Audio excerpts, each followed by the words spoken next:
Chapter 1. When I was 8 years old, I decided I would see the world. It was a ridiculous dream for a girl from Hartwell, Ohio. Hartwell was the kind of town where people measured distance by how long it took to drive to the nearest Walmart. My father worked at the canning plant. My mother pressed shirts and removed stains at the dry cleaner on Main Street. Most families we knew did not plan vacations. They planned around overtime, grocery prices, and whether the old truck would survive another winter.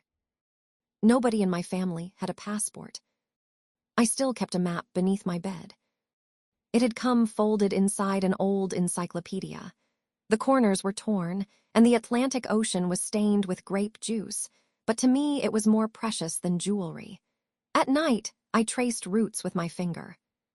From Ohio to Cairo. From Cairo to Delhi. From Delhi to Moscow.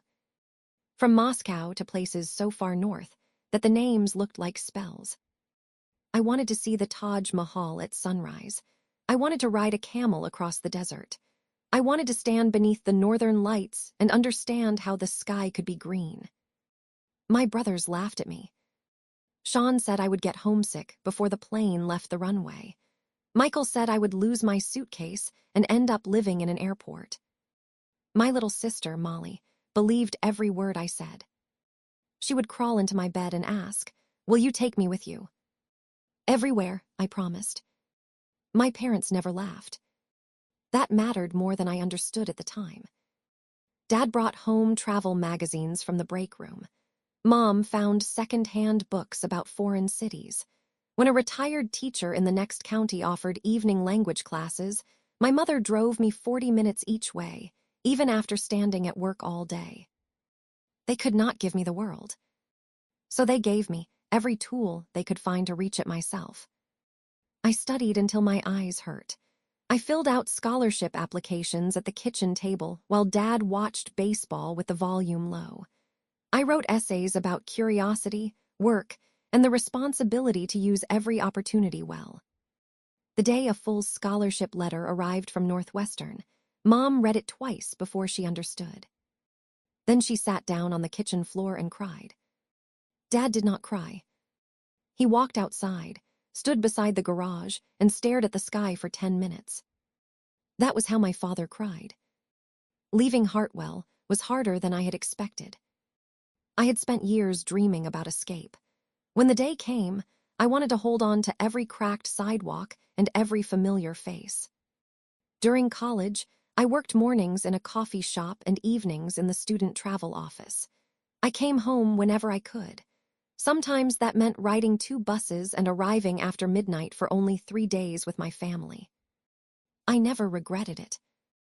I graduated with honors and accepted an entry-level position with Meridian Voyages in Miami.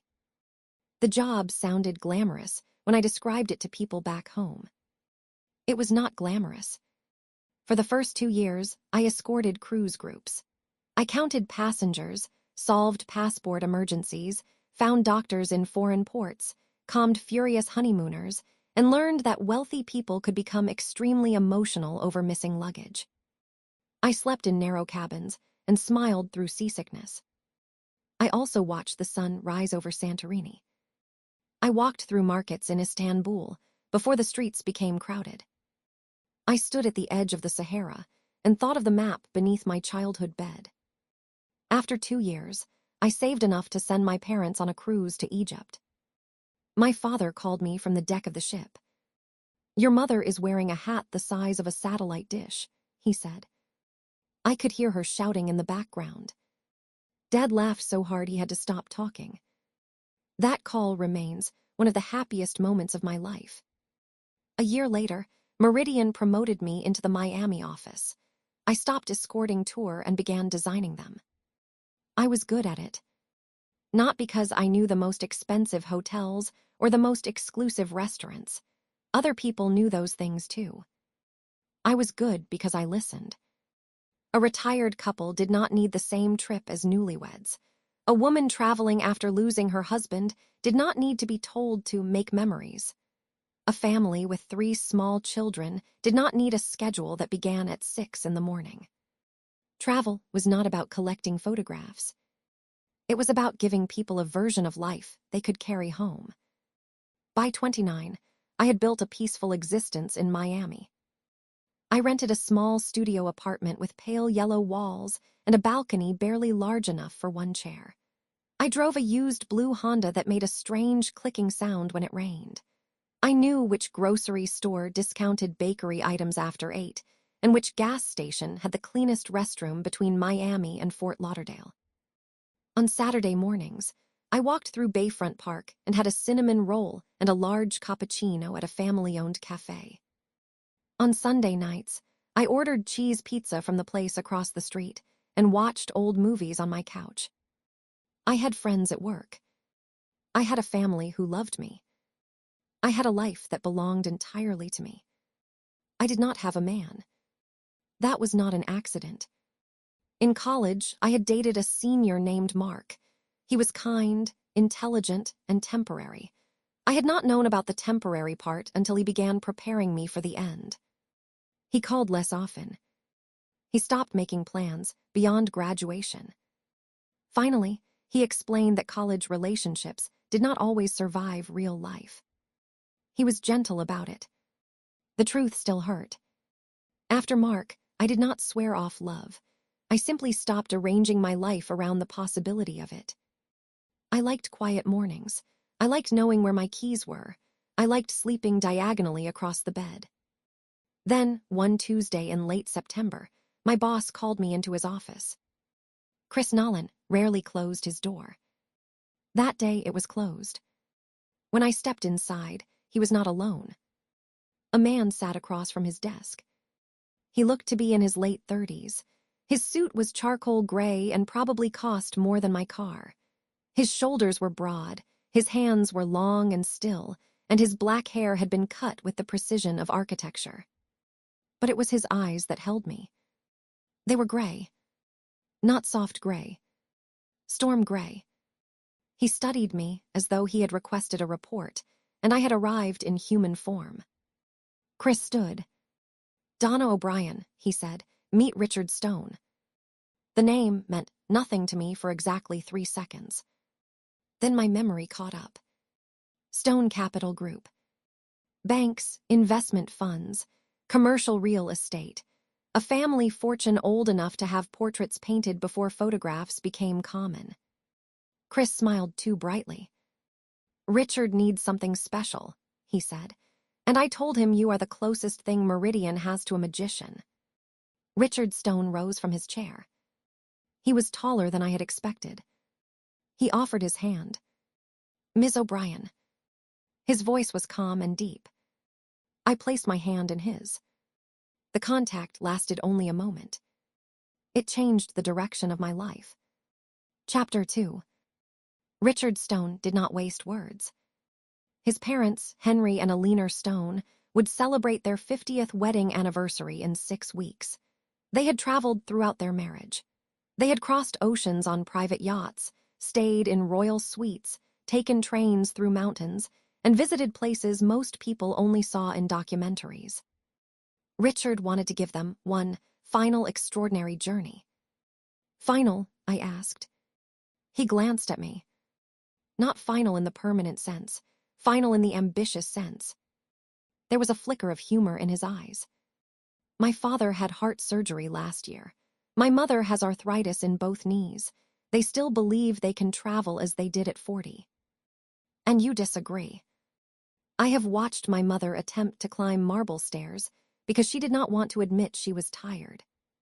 That sounds like a woman who would hate being treated as fragile." Richard leaned back. "Exactly." Chris gave me a triumphant look, as if I had already performed magic. I ignored him. "To design the right trip, I need a full travel history," I said. "Countries, cities, hotels, ships, even routes. I also need dates." Richard's brows lifted. "Dates?" "Yes." "Why do the dates matter?" "Because this is not only a vacation. It is a celebration of 50 years together. Where they went in their first year of marriage may mean more than where they went last year." He watched me closely. If they visited Paris after a difficult period, returning now could feel like healing. If they saw Rome before they had children, returning could remind them who they were before responsibility. Places hold different meanings depending on when we enter them. The room became quiet.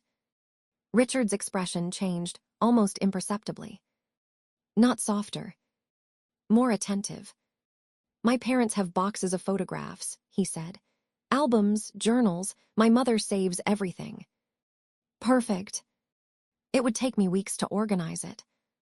Then I need access to the boxes. He considered that. My family is gathering at the estate this weekend. I waited. You could come as my guest. As your travel consultant. My parents would turn the weekend into a formal planning session. The gift is supposed to be a surprise. Then I can be your assistant. He shook his head. They know my assistants. You have more than one. I have 3. Of course he did. His gaze held mine. You could come as my girlfriend. For a moment, I thought I had misunderstood him. Chris coughed into his fist and looked at the window. I stared at Richard. No. He did not appear offended. No. I do not. Pretend to be someone's girlfriend for professional access. It would be harmless. It would be dishonest.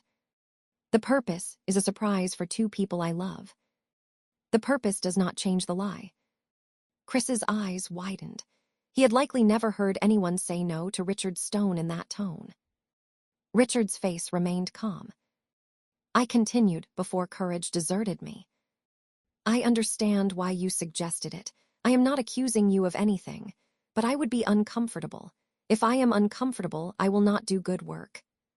A long silence followed. Then Richard nodded. Fair. One word. No pressure, no irritation. Just acceptance. We will call you a project consultant, he said. My parents know I am preparing something for the anniversary. They do not know what. You can say you are helping me organize family archives. That is true. Mostly. Truth does not have to be complete to remain true. His mouth curved. You are more strategic than you first appear, Ms. O'Brien. I work in tourism. We call that itinerary management. Chris laughed too loudly. The meeting ended with a handshake and instructions. A driver would collect me Saturday morning. I would stay overnight at the Stone estate, review family albums, speak naturally with Richard's parents, and send a proposal by the following Wednesday. At the door, Richard stopped. Ms. O'Brien. I turned. Do you have a good family? The question surprised me. The best. He studied my face for a second, then nodded. I thought so. After he left, Chris closed the door and looked at me as though I had just balanced on the edge of a skyscraper. You told Richard Stone no. He accepted it. That is not the point. What is the point? The point is that Richard Stone can buy this company before lunch. That would save us from the new scheduling software. Chris did not laugh. I returned to my office and researched the Stone family. The information was overwhelming. Stone Capital Group had begun with shipping money in the 1920s, moved into banking after the war, and expanded into investment management under Henry Stone. Richard had inherited influence but not idleness. He had graduated from Harvard, worked in London and Singapore, and become chief executive at 33. Articles described him as disciplined, private, and ruthless in negotiations. There were photographs of him beside senators, athletes, and women who looked as though they had been designed specifically for charity galas. One name appeared often in older society pages. Alicia Bennett. In some photographs, she stood beside Richard's mother. In others, beside Richard himself. She was beautiful in a sharp, polished way, honey blonde hair, blue eyes, a smile that never reached them. I knew that face. I had known it before the designer dresses and diamond earrings. Alicia Bennett had grown up 3 houses away from me in Hartwell. She had been my first best friend. We had built forts from old sheets, learned to ride bicycles on the same cracked sidewalk, and promised to be bridesmaids at each other's weddings. When we were 15, Alicia's mother received a job offer in Miami and moved them away. We wrote letters for a while, then emails, then birthday messages. We had not seen each other in almost 8 years. I stared at a photograph of Alicia, standing between a leaner stone, and Richard at a museum opening. The caption called her Alina's goddaughter. My phone rang. Alicia's name appeared on the screen. I had not heard her voice in months. Donna, she said when I answered, I just heard the funniest thing. Her tone was warm.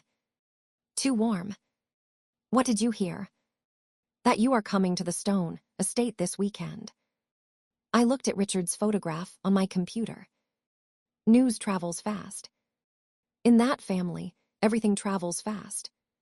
She laughed lightly. Why didn't you tell me? I found out 20 minutes ago. Of course. A pause. Richard can be intense, she said. Do not let him intimidate you. I do not intimidate easily. No, you never did. The warmth in her voice thinned. Just remember, Donna, the Stones are not like people back home. They are charming when they want something. They can make you feel special without meaning any of it. I sat back in my chair. Thank you for the warning. I am your friend. I would hate to see you misunderstand your place. There it was. Not concern. A boundary. Alicia had called to draw it before I arrived. I smiled, though she could not see me. I never misunderstand my place, I said. I decide it. The line went silent. Then she laughed again. Still Donna. Still Alicia.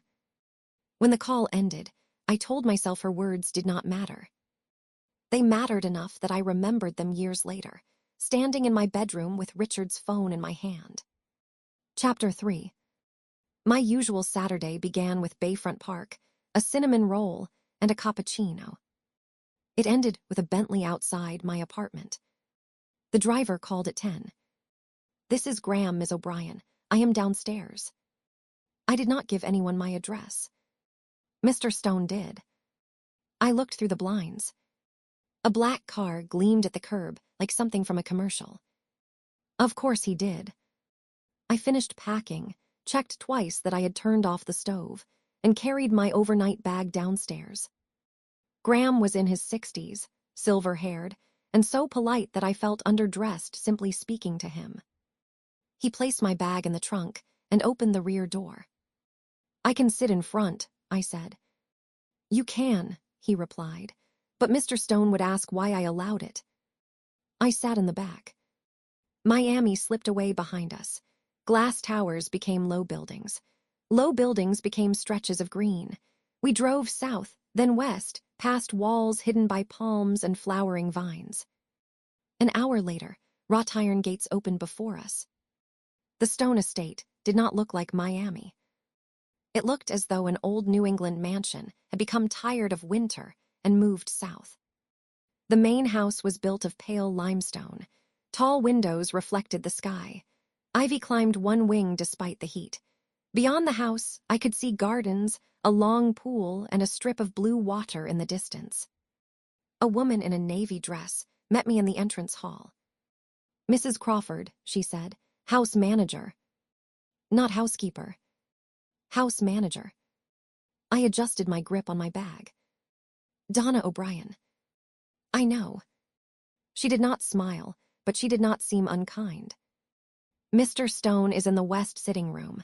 Lunch is served at 2. You have been given the blue guest room. If you require assistance, ring once. Ring what? She pointed discreetly toward a small brass button beside the fireplace. I nearly laughed. Instead, I followed her through a hallway lined with portraits. Men in dark coats watched me from gilded frames. Women in silk dresses looked as though they had never stood in a grocery line. Richard waited in a sitting room with a tablet in one hand. He wore dark trousers and a white shirt with the sleeves rolled to his forearms. Without the suit jacket, he looked less like a financial institution and more like a man. A very dangerous man, but a man. His gaze moved over me. Good. Good morning to you too. His eyes returned to my face. I meant the dress. I looked down at my simple green wrap dress. What is wrong with it? Nothing. That is why I said good. Your compliments need work. I have been told that. By your 3 assistants. One resigned after I complimented her filing system. I could not tell whether he was joking. He put down the tablet. My mother believes this weekend is a family gathering. She knows you are helping with an anniversary project, but not that the project is a trip. My father knows nothing. And Alicia. For the first time, Richard's expression tightened. Alicia knows more than she should about everything. She called me. That does not surprise me. She warned me not to misunderstand my place. A muscle moved in his jaw. What did you say?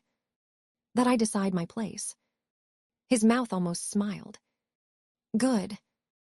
Mrs. Crawford showed me upstairs. The blue room was larger than my entire apartment. French doors opened onto a balcony overlooking the gardens. There was a sitting area, a marble bathroom, and a closet that could have housed a family of 4. My dress for lunch suddenly looked painfully ordinary. I laid it on the bed anyway. At 1:45, I began walking downstairs. It took longer than expected. The dining room was not a dining room. It was a statement about power. A polished table stretched beneath 2 chandeliers. Tall doors stood open to a terrace. Silver shone beside white china. Eleanor Stone rose when I entered. She was in her early 70s, slender and elegant, with silver hair cut at her jaw. Her dress was nearly the same shade of green as mine. She noticed immediately. We match, she said. I smiled, then I chose well. Her husband, Henry, laughed from the head of the table. Henry Stone looked less formal than the photographs. His white hair was slightly untidy, and his eyes were warm behind his glasses. Richard made the introductions. Then a woman entered through the terrace doors. Alicia. For 1 second, I saw the 15-year-old girl who had once cut my hair with kitchen scissors and sworn it looked fashionable. Then she smiled. Donna. She crossed the room and embraced me. The gesture looked affectionate. Her body was stiff. You look exactly the same, she said. That cannot be true. You still have that sweet little small-town look. The first cut was delicate enough to pass as kindness. I smiled. And you look exactly like your photographs. Her eyes narrowed slightly. We sat. Lunch began with chilled soup and questions about my work. Eleanor wanted to know which destinations. We're becoming too crowded. Henry wanted to complain about a hotel in Venice that had replaced its old keys with plastic cards. Alicia wanted to discuss me. So Meridian sends consultants to private homes now, she asked. For special projects. Richard must have been very persuasive. He explained what he needed. I decided whether I could provide it. Alicia sipped her wine. She always was responsible, she told the table. Even as a child, Donna liked rules. I liked knowing which rules were useful. Henry chuckled. Alicia's smile tightened. And your parents, Eleanor asked, are they still in Ohio? Yes, my father retired from the canning plant last year. My mother still works 3 days a week at the dry cleaner, though she claims it is only because everyone else removes stains incorrectly. What did your father do at the plant? Henry asked. Maintenance. He kept machines running. Alicia tilted her head. Donna was always determined to get very far from all that. The table went quiet. I placed my spoon down. I wanted to see the world, I said. I never wanted to get far from my family. Alicia opened her mouth. I continued. My parents paid for my future with tired feet, burned hands, and years of saying no to things they wanted. I am proud of where I came from. Eleanor's expression softened. Henry nodded once. Richard looked at Alicia. That is enough. His voice was not loud. It did not need to be. Alicia leaned back. I was only teasing.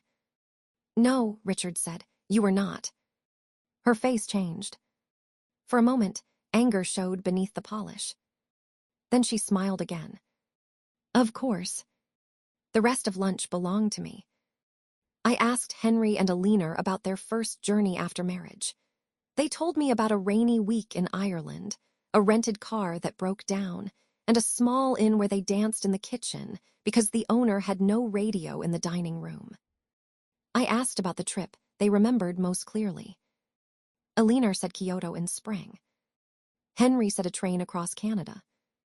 They argued for 5 minutes and looked at each other with the easy affection of people who had disagreed for half a century and never mistaken disagreement for danger. By dessert, I had the beginning of an idea. After lunch, Richard showed me the estate. We walked through the library, the conservatory, and a gallery containing paintings that had once hung in banks and government buildings. Outside, the air smelled of salt and jasmine. I stopped often. Not because I wanted to impress him. Because the house was beautiful. At the end of a long corridor, Richard asked, "How do you do that?" Do what? Admire all this without calculating what it is worth.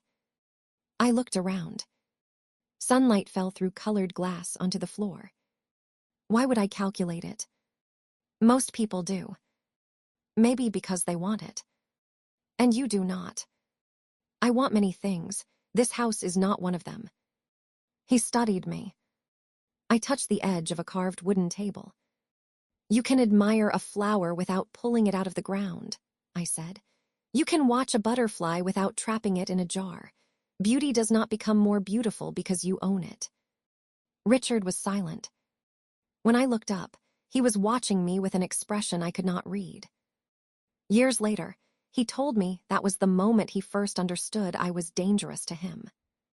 At the time, I thought he was only considering the furniture. Chapter 4.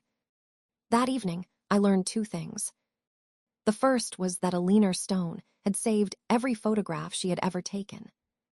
The second was that Alicia Bennett had not forgiven me for arriving.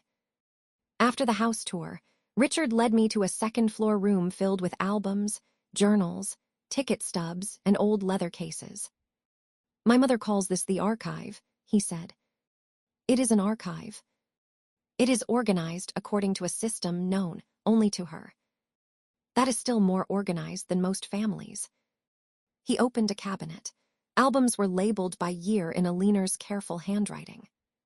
Start wherever you want. Dinner is at 8. You are leaving. I have a call with London. On a Saturday. London does not respect weekends. He paused at the door. If Alicia bothers you, tell me. I can manage Alicia. I know. Then why warn me? His gaze held mine. Because you should not have to manage her in my home. Then he left. I worked for almost 2 hours. The albums told a marriage in fragments. Henry and Alina in Ireland, young and soaked by rain. Alina pregnant beside a lake in Switzerland. Richard at 6, scowling in front of the pyramids. The family on a boat in Greece. Christmas in New York. Summer in Maine. A hospital bracelet tucked into the year of Henry's heart surgery. I took notes on places, dates, mobility, emotional significance, and unfinished wishes. Alicia entered without knocking. She wore cream trousers and a silk blouse. In one hand, she carried 2 glasses of wine. I come in peace, she said. That sounds promising. She handed me a glass. I was rude at lunch. Yes. Her brows rose. I sipped the wine. You expected me to pretend otherwise. No, I suppose I forgot how direct you are. You did not forget. That is why you apologized before dinner instead of waiting until tomorrow. Alicia gave a short laugh. You really have changed. So have you. She moved closer to the table and touched an album. My mother began working for Alina when we first came to Miami. Alina helped us after Mom got sick. She paid for treatments insurance did not cover. After Mom died, the Stones became my family. I am sorry I could not come to the funeral. You sent flowers. I should have come. I did not tell you how serious it was until the end. That was true. Alicia had always hated being pitied. She sat across from me. Richard and I grew up together too, in a way. I know him better than most people. I am here to plan a trip for his parents. Of course. Her eyes moved to my face. But he noticed you. I kept my expression neutral. He notices all consultants. No, Richard does not notice people unless they are useful, dangerous, or beautiful. Which one am I? That is what worries me. I set down my glass. Alicia, you are speaking as though Richard and I have something happening between us. We do not. Not yet. Then there is nothing to discuss. She stood. You were always so certain goodness protected you. I have never believed that. Then be careful. She walked to the door. Richard gets what he wants, Donna. Sometimes he decides he wants a person. That does not mean he will want her forever. After she left, I stared at the closed door. Her warning should have sounded protective. Instead, it sounded personal. Dinner was held on the terrace. The table was smaller than at lunch, but the atmosphere was not. Alicia sat beside Richard. I sat across from him. She touched his arm when she laughed. She finished stories he began. She reminded Alina of a charity gala Richard had attended with her years earlier. Every gesture said the same thing. I belong here. You do not. I focused on Henry and Alina. They told me about a journey through Japan 22 years earlier. Alina had fallen in love with a quiet inn near Kyoto. Henry had fallen in love with the breakfast and offended everyone by asking for coffee. You cannot take him anywhere, Alina said. You took me everywhere, Henry replied. Richard smiled at them. The expression transformed his face. For the first time, I saw the sun beneath the air. Alicia saw me seeing it. Donna, she said, you used to collect postcards, didn't you? Yes. She had hundreds taped to her bedroom wall, places she had never been. It was cheaper than airfare. Do you still do that? No, now I send them. Henry laughed. Alicia reached for her wine. Richard hates postcards. He says they are messages people send when they do not care enough to write a real letter. I said most postcards are poorly designed, Richard replied. You said they were sentimental clutter. I was 23. You were correct at 23. He looked at me.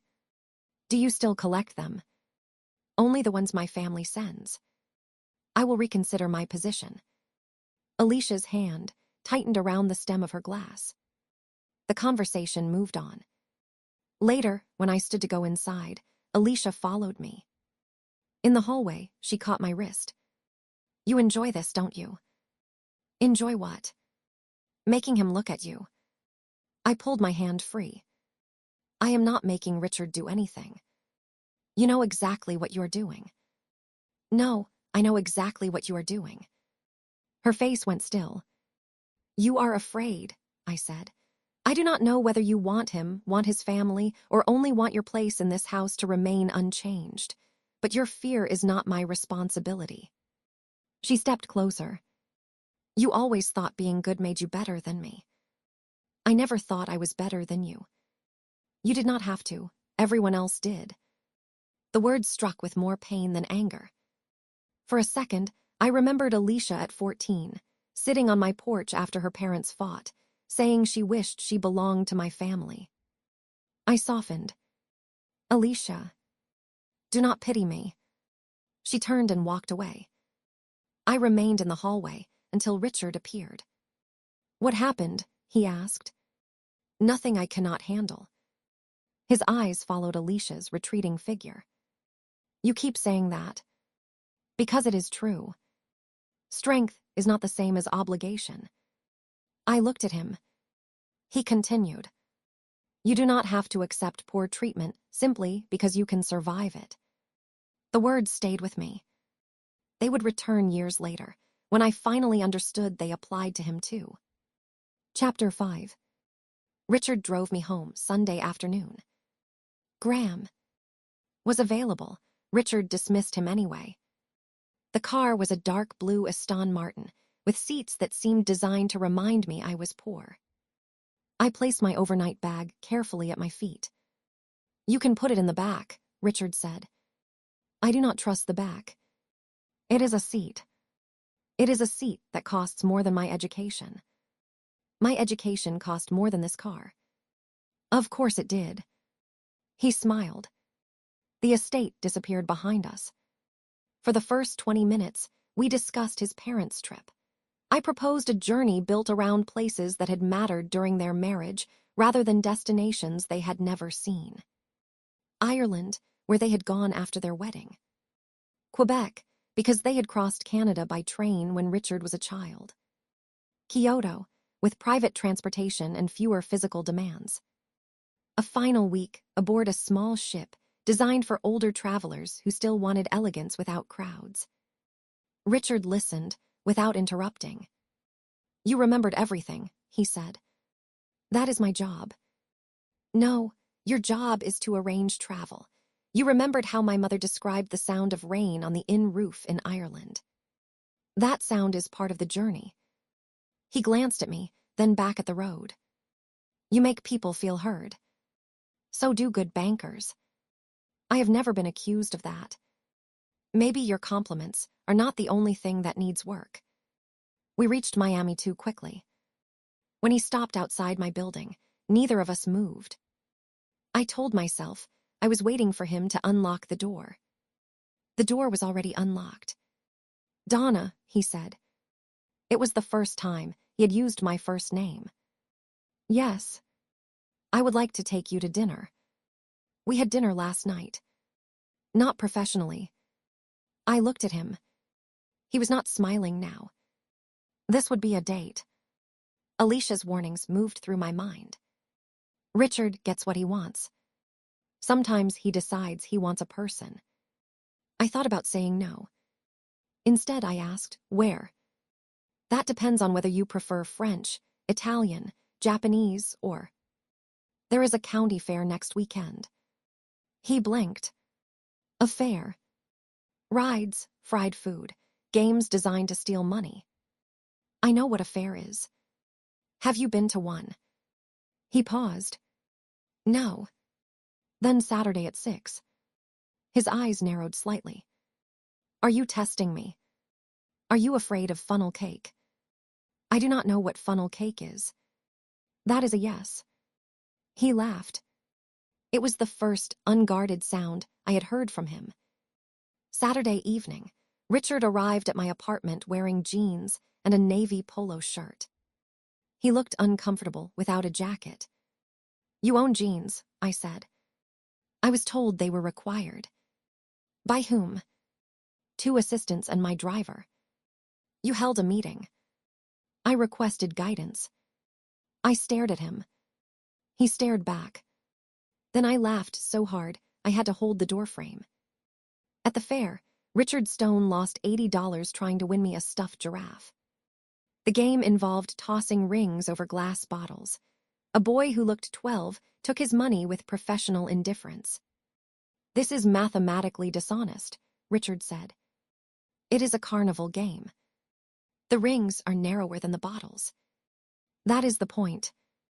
He handed over another 20. Richard, I understand the problem now. You understood it $40 ago. I was gathering data. He finally won the giraffe after the operator took pity on him and moved closer. Richard handed it to me with solemn dignity. I earned this. You purchased it for approximately 6 times its retail value. Do not reduce victory to accounting.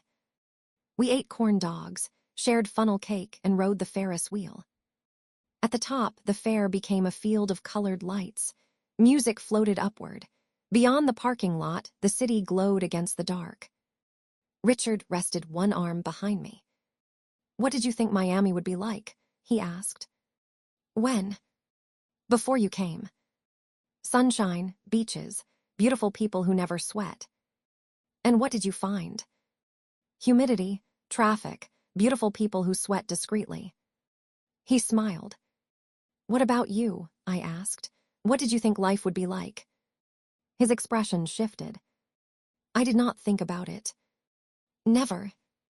My future was explained to me before I understood what a future was. Stone Capital. Stone Capital, schools selected before I visited them, internships arranged, expectations established. Did you ever want something else? The wheels stopped with us near the top. Below, people groaned playfully. Richard looked out over the lights. I wanted to build boats. I turned toward him. Boats. Wooden sailboats. My grandfather had a workshop in Maine. He taught me when I was a child. What happened? I grew up. That is not an answer. It is the answer people in my family accept. The wheel began moving again. When we reached the ground, something between us had changed. He was no longer only Richard Stone, the heir in the gray suit. He was a man who had once wanted to build boats. Our second date was at a quiet Cuban restaurant where the owner knew Richard and ignored his last name. Our third was a walk along the water after dinner. Near the marina, Richard stopped beneath a row of palms. I need to tell you something, he said. I braced myself. I do not date casually. That sounds efficient. It is not intended to sound efficient. Then your delivery failed. He exhaled. Donna, I want us to be exclusive. I looked at him. You mean serious? Yes. You could have said serious. I believed exclusive was clear. It sounded like a banking product. His mouth moved. I stepped closer. You are terrible at this. I am beginning to understand that. Then he kissed me. Richard did not kiss like a careful man. One hand settled at my waist. The other touched my face. The world narrowed to warm air, salt, and the shocking certainty that I had wanted this long before I admitted it. When he lifted his head, I was holding his shirt. Serious? He asked. I nodded. Serious? He pulled me against him. Good. There was that word again. This time, it was the perfect compliment. Chapter 6. Dating Richard Stone required negotiation. He believed dinner reservations should be made by assistants. I believed adults could call restaurants themselves. He sent a car when I worked late. I sent it back twice before accepting that Graham enjoyed the overtime. He tried to replace my Honda after it stalled outside his office. I threatened to replace his wardrobe with fairground t-shirts. He stopped asking about the Honda. Our lives should not have fit together. His home had staff. Mine had a bathroom door that stuck in humid weather. His calendar was scheduled in 15-minute blocks. I sometimes changed entire itineraries because a client mentioned missing her grandmother. He had grown up surrounded by power. I had grown up surrounded by people who borrowed sugar from one another. But Richard listened when I spoke. He remembered that my mother disliked lilies because they reminded her of funerals. He called my father after a minor surgery. He sent Molly a book about marine biology because I mentioned she was considering graduate school. He did not perform kindness. He practiced it privately. That made it harder to be cautious. Alicia remained present. She attended family dinners. She served on boards with a leaner. She knew Richard's schedule and had opinions about my clothes, my work, and the amount of time he spent at my apartment. At first, her attacks were small. You are brave to wear that color. I wish I could enjoy simple restaurants the way you do. Richard has always become fascinated by projects. I answered with calmness until calmness began to feel like complicity. One evening, at a charity auction, Alicia approached while Richard was speaking with donors. I wore a dark red dress he had bought on sale and altered myself. Alicia looked me over. You clean up beautifully. So do you. My dress was designed for me. Then it would be alarming if it did not fit. Her smile sharpened. You may think this is permanent. I took a sip of sparkling water. I think tonight lasts until midnight. You know what I mean. Yes. Richard's relationships have never lasted. Then you should discuss that with Richard. I am trying to protect you. No, you are trying to frighten me. For once, I did not soften my voice. Alicia, your history with Richard does not give you ownership of his future. Your connection to this family is not threatened by me unless you make it dependent on keeping everyone else outside. Her face lost color. Before she could answer, Richard appeared beside me. Is there a problem? Alicia smiled at him. Donna and I were remembering home. No, I said. We were discussing boundaries. Richard looked at Alicia. She set down her glass. I should find Alina. When she left, Richard turned to me. What did she say? It does not matter. It matters if it hurt you. I looked toward the ballroom. She thinks I am temporary. His expression became very still. You are not. The certainty in his voice frightened me more than Alicia's warning. 2 weeks later, the anniversary celebration arrived. The Stone estate filled with flowers, music, and guests whose names appeared on buildings. Alina wore silver. Henry wore a tuxedo and complained that bow ties were a form of punishment. I stood beside Richard near the front of the ballroom. He wore black and looked like every dangerous decision a sensible woman should avoid. You are nervous, I whispered. I present billion-dollar acquisitions without notes. You are nervous. My mother may cry. She will cry. I dislike being responsible for that. You are giving her joy, not an audit. He glanced at me. Stay beside. Me. I am beside you. Keep doing that. When the room quieted, Richard invited his parents forward. He spoke briefly about their marriage, not as a public achievement, but as the foundation of his life. Then a screen lit behind him. The first image showed Henry and Alina outside a rainy Irish inn, young and laughing. Alina covered her mouth. The itinerary followed their marriage. Ireland. Quebec by private railcar. Kyoto during the quieter edge of cherry blossom season. A small luxury ship through the inland sea. Rest days, medical support, private guides, and no marble staircase longer than Alina could manage without declaring war. At the end, Richard gave them a leather-bound book containing photographs, letters, and the full route. Henry looked at me. You did this. Richard did. He signs checks, Alina said through tears. You understood us.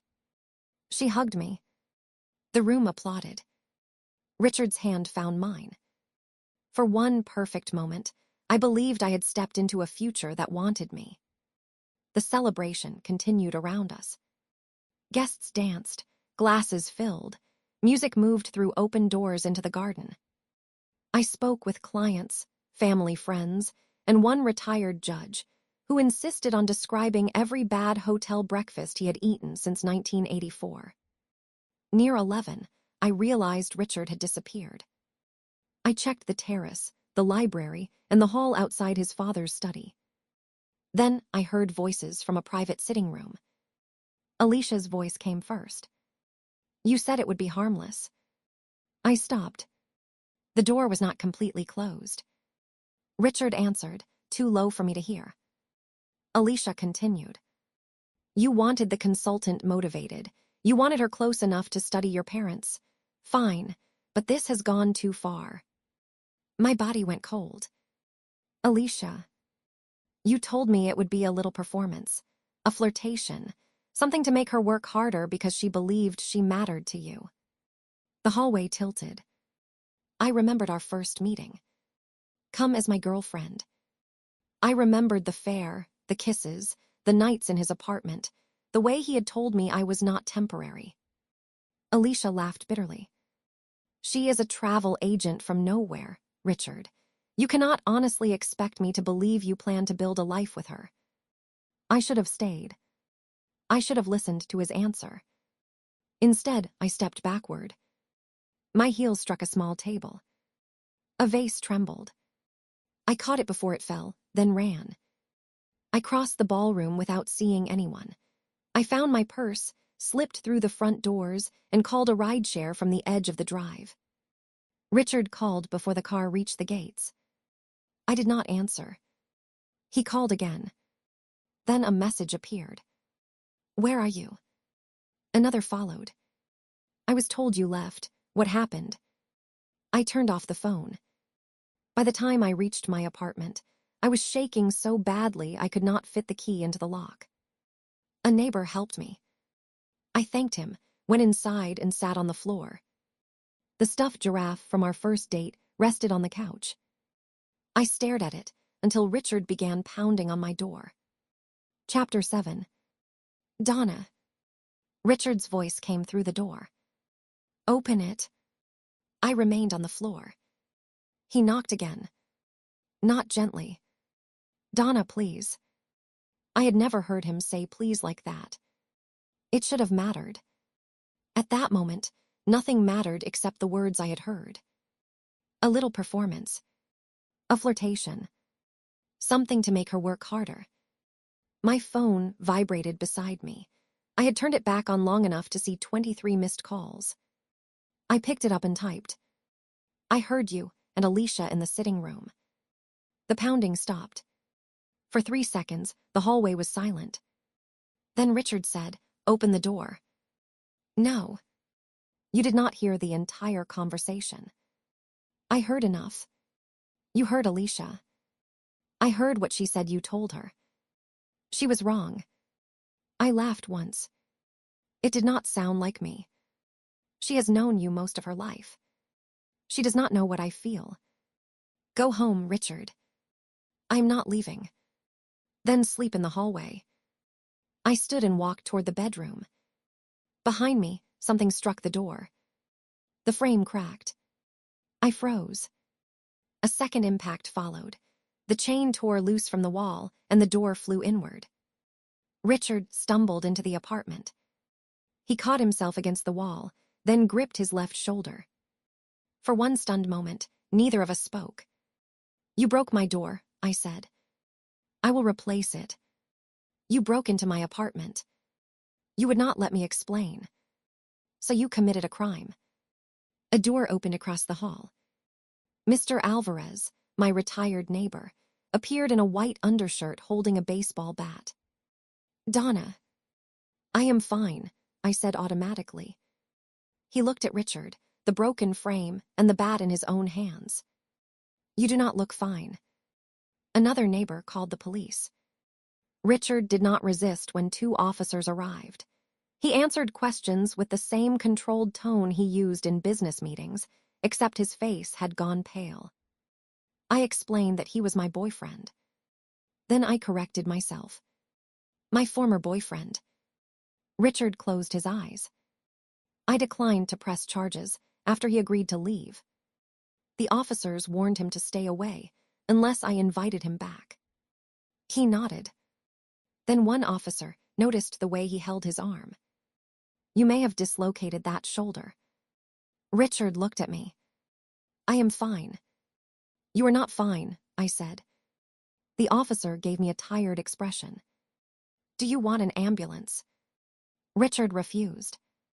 10 minutes later, I was driving him to urgent care in his own car because apparently heartbreak did not cure me of practical instincts. He sat rigidly in the passenger seat. I am sorry about the door, he said. You should be sorry about several things. I am. At urgent care, an X-ray showed no dislocation, only a severe strain and bruising. The doctor fitted him with a sling, prescribed pain medication, and told him not to lift anything heavy. Richard looked offended by the concept of physical limitation. We returned to my apartment after 2 in the morning. A locksmith had installed a temporary lock. Mr. Alvarez had waited up for me and glared at Richard until I promised to call if I needed help. Inside, Richard sat on the couch beneath the stuffed giraffe. I stood near the kitchen. You have 5 minutes. He looked exhausted. The idea existed before I met you, he said. What idea? Bringing the consultant to the estate as a romantic guest. My mother is observant. If I arrived with a stranger who asked questions about travel, she would understand the surprise. So you plan to use someone. I plan to create a cover story. If the consultant had been a man, Alicia suggested introducing him as someone she was seeing. If the consultant was a woman, I would say she was with me. You did suggest it. Yes. And I refused. Yes. Then what? I accepted your refusal. We changed the plan. Alicia said you continued the performance. Alicia assumed I did. Why? Because she believes every relationship is a transaction. Does she?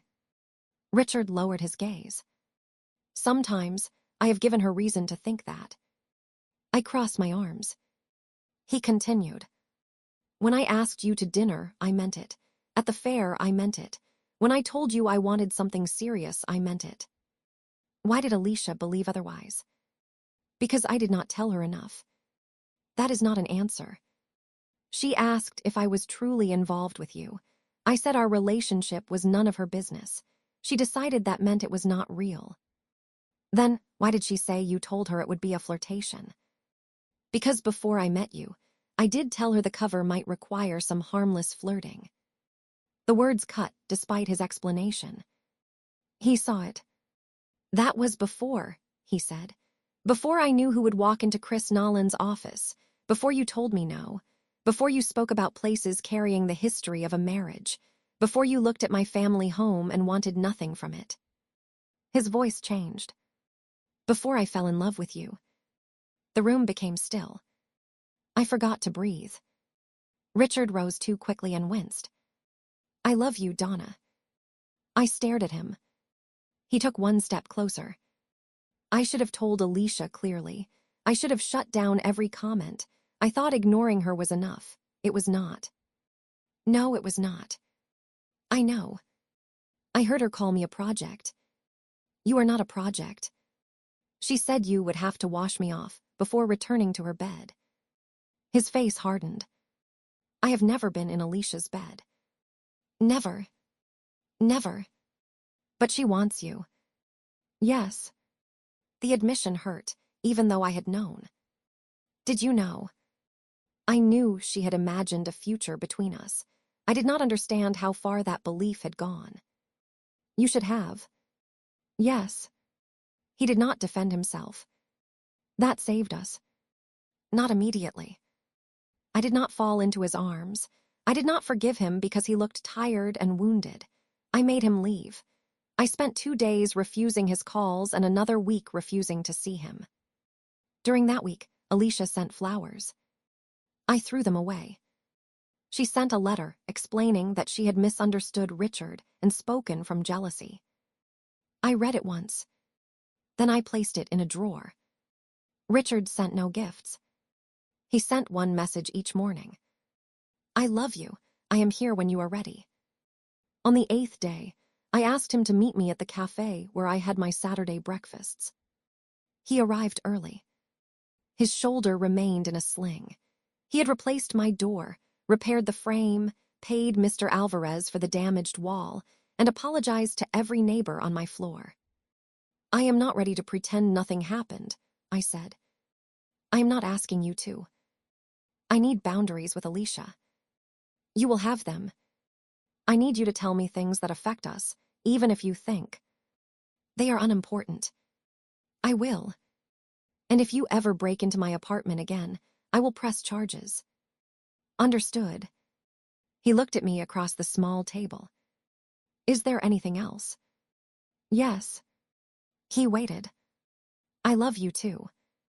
The control left his face. Richard stood, came around the table, and pulled me against him with one good arm. The cafe owner pretended not to watch. I closed my eyes. I believed the worst misunderstanding of our lives was behind us. I had no idea it was only the warning. Chapter 8. Richard proposed 6 months later in my parents' backyard. He had asked my father for permission, which pleased Dad and irritated me. I am not a tractor, I told Richard afterward. He does not own me. I know. Then why ask? Because it mattered to him. That was Richard. He could miss an emotional detail directly in front of him, and somehow notice one hidden beneath 3 generations of family tradition. We were in Hartwell for my mother's birthday. Dad had grilled chicken. Molly had made a cake that leaned noticeably to the left. Sean and Michael were arguing about baseball near the garage. After dinner, Richard asked me to walk with him. The backyard was small. The grass needed cutting. My father's tomato plants stood in old plastic buckets along the fence. Richard stopped beneath the maple tree, where Alicia and I had once built a fort. He did not kneel immediately. First, he took both my hands. I spent most of my life believing love was something stable people managed around important work, he said. That sounds romantic. I'm improving. Slowly. His eyes softened. Then I met you, and everything I considered important moved. My throat tightened. You make me want a life that cannot be measured in earnings reports or family expectations. You make me want Saturday breakfasts and broken cars and postcards. My car is not broken. It clicks when it rains. That is personality. He smiled. Then he knelt. Donna O'Brien, will you marry me? My mother screamed before I answered. She had been watching from the kitchen window with the entire family. I laughed and cried at the same time. Yes. Richard slid a ring onto my finger. It was elegant, old, and far larger than anything I would have chosen for myself. It belonged to my grandmother, he said, but if you want another. No. I looked at the diamond, then at him. This one carries a story. He stood and kissed me while my family applauded from the porch. Alicia called the next morning. I heard, she said. Her voice was careful. News travels fast. In that family, everything travels fast. The echo of our earlier conversation hung between us. Congratulations, she said. Thank you. I mean it, Donna. I wanted to believe her. After the anniversary party, Alicia had apologized more than once. She admitted she was jealous. She admitted she had imagined marrying Richard, not because he had promised her anything, but because everyone around them had treated the possibility as natural. She had also spoken honestly about her mother. After losing Cecilia, Alicia had clung to the Stones because they were the only family she had left. I understood grief. I understood fear. Understanding did not erase what she had done, but it made forgiveness possible. We are trying to keep the wedding small, I said. Alicia laughed. You are marrying a stone. Small means fewer than 400 people. I mean it. Then you will need help. I hesitated. Donna, she said softly, let me do something right. That was how she returned to my life. Not all at once. In careful steps. She helped me find a dress that did not make me feel disguised. She defended my decision to serve my mother's favorite chocolate cake instead of a 7-tier white monument. She convinced Alina that a string quartet was enough and that releasing doves was an airborne sanitation problem. Sometimes, I saw the girl from Hartwell again. The girl who had sat beside me on the school bus and shared half her lunch when I forgot mine. When I asked Molly to be my maid of honor, she burst into tears. When I asked Alicia to stand with us as a witness, she cried too. Richard was less enthusiastic. You do not trust her, I said. I trust her to behave when she knows I am watching. That is not trust. No. She has apologized. She apologized because she lost access to you and my family. That is unfair. Perhaps. I touched his face. She was my first friend. And I love that you remember the best in people. But sometimes you remember it after they have become someone else. I should have listened more carefully. Our wedding took place at the Stone estate in late spring. The gardens were white and green. My mother cried from the moment she saw me. Dad looked at Richard as though he still had time to change his mind about approving the marriage. Henry walked slowly with a cane. Eleanor wore pale blue and carried the handkerchief her own mother had carried at her wedding. Alicia stood beside Molly in a deep green dress. When I reached the aisle, she smiled at me through tears. "You did it," she whispered. "No," I whispered back. "We are doing it." Richard waited beneath an arch of jasmine. He looked at me as if the hundreds of guests had disappeared. Our vows were simple. He promised honesty. I promised courage. We both promised to choose each other, especially when choosing became difficult. At the reception, my father danced with me to an old country song. Henry danced with Eleanor for less than a minute before his knees objected. Richard held my hand beneath the table during speeches. Alicia gave the final toast. She spoke about the two girls we had been. "Donna always believed the world was bigger than what she could see," she said. "She was right, but she never understood that she was the person who made the world bigger for everyone around her." Her voice shook. "To Donna and Richard, may you always find your way home to each other." Everyone raised a glass. I looked at Alicia and believed she had finally let go of what she wanted from Richard. Then I looked at my husband. He kissed my temple. That night, when the house became quiet, Richard carried me across the threshold of our suite. "Your shoulder," I warned. "It healed. You are still not allowed to break doors." "I have learned to use keys." I laughed against his mouth. For a long time, our marriage was exactly what people believed it to be. Happy, strong, untouchable. Chapter 9. The first year of marriage was easier than either of us expected. The second required work. The third taught us that love could be real and still become careless.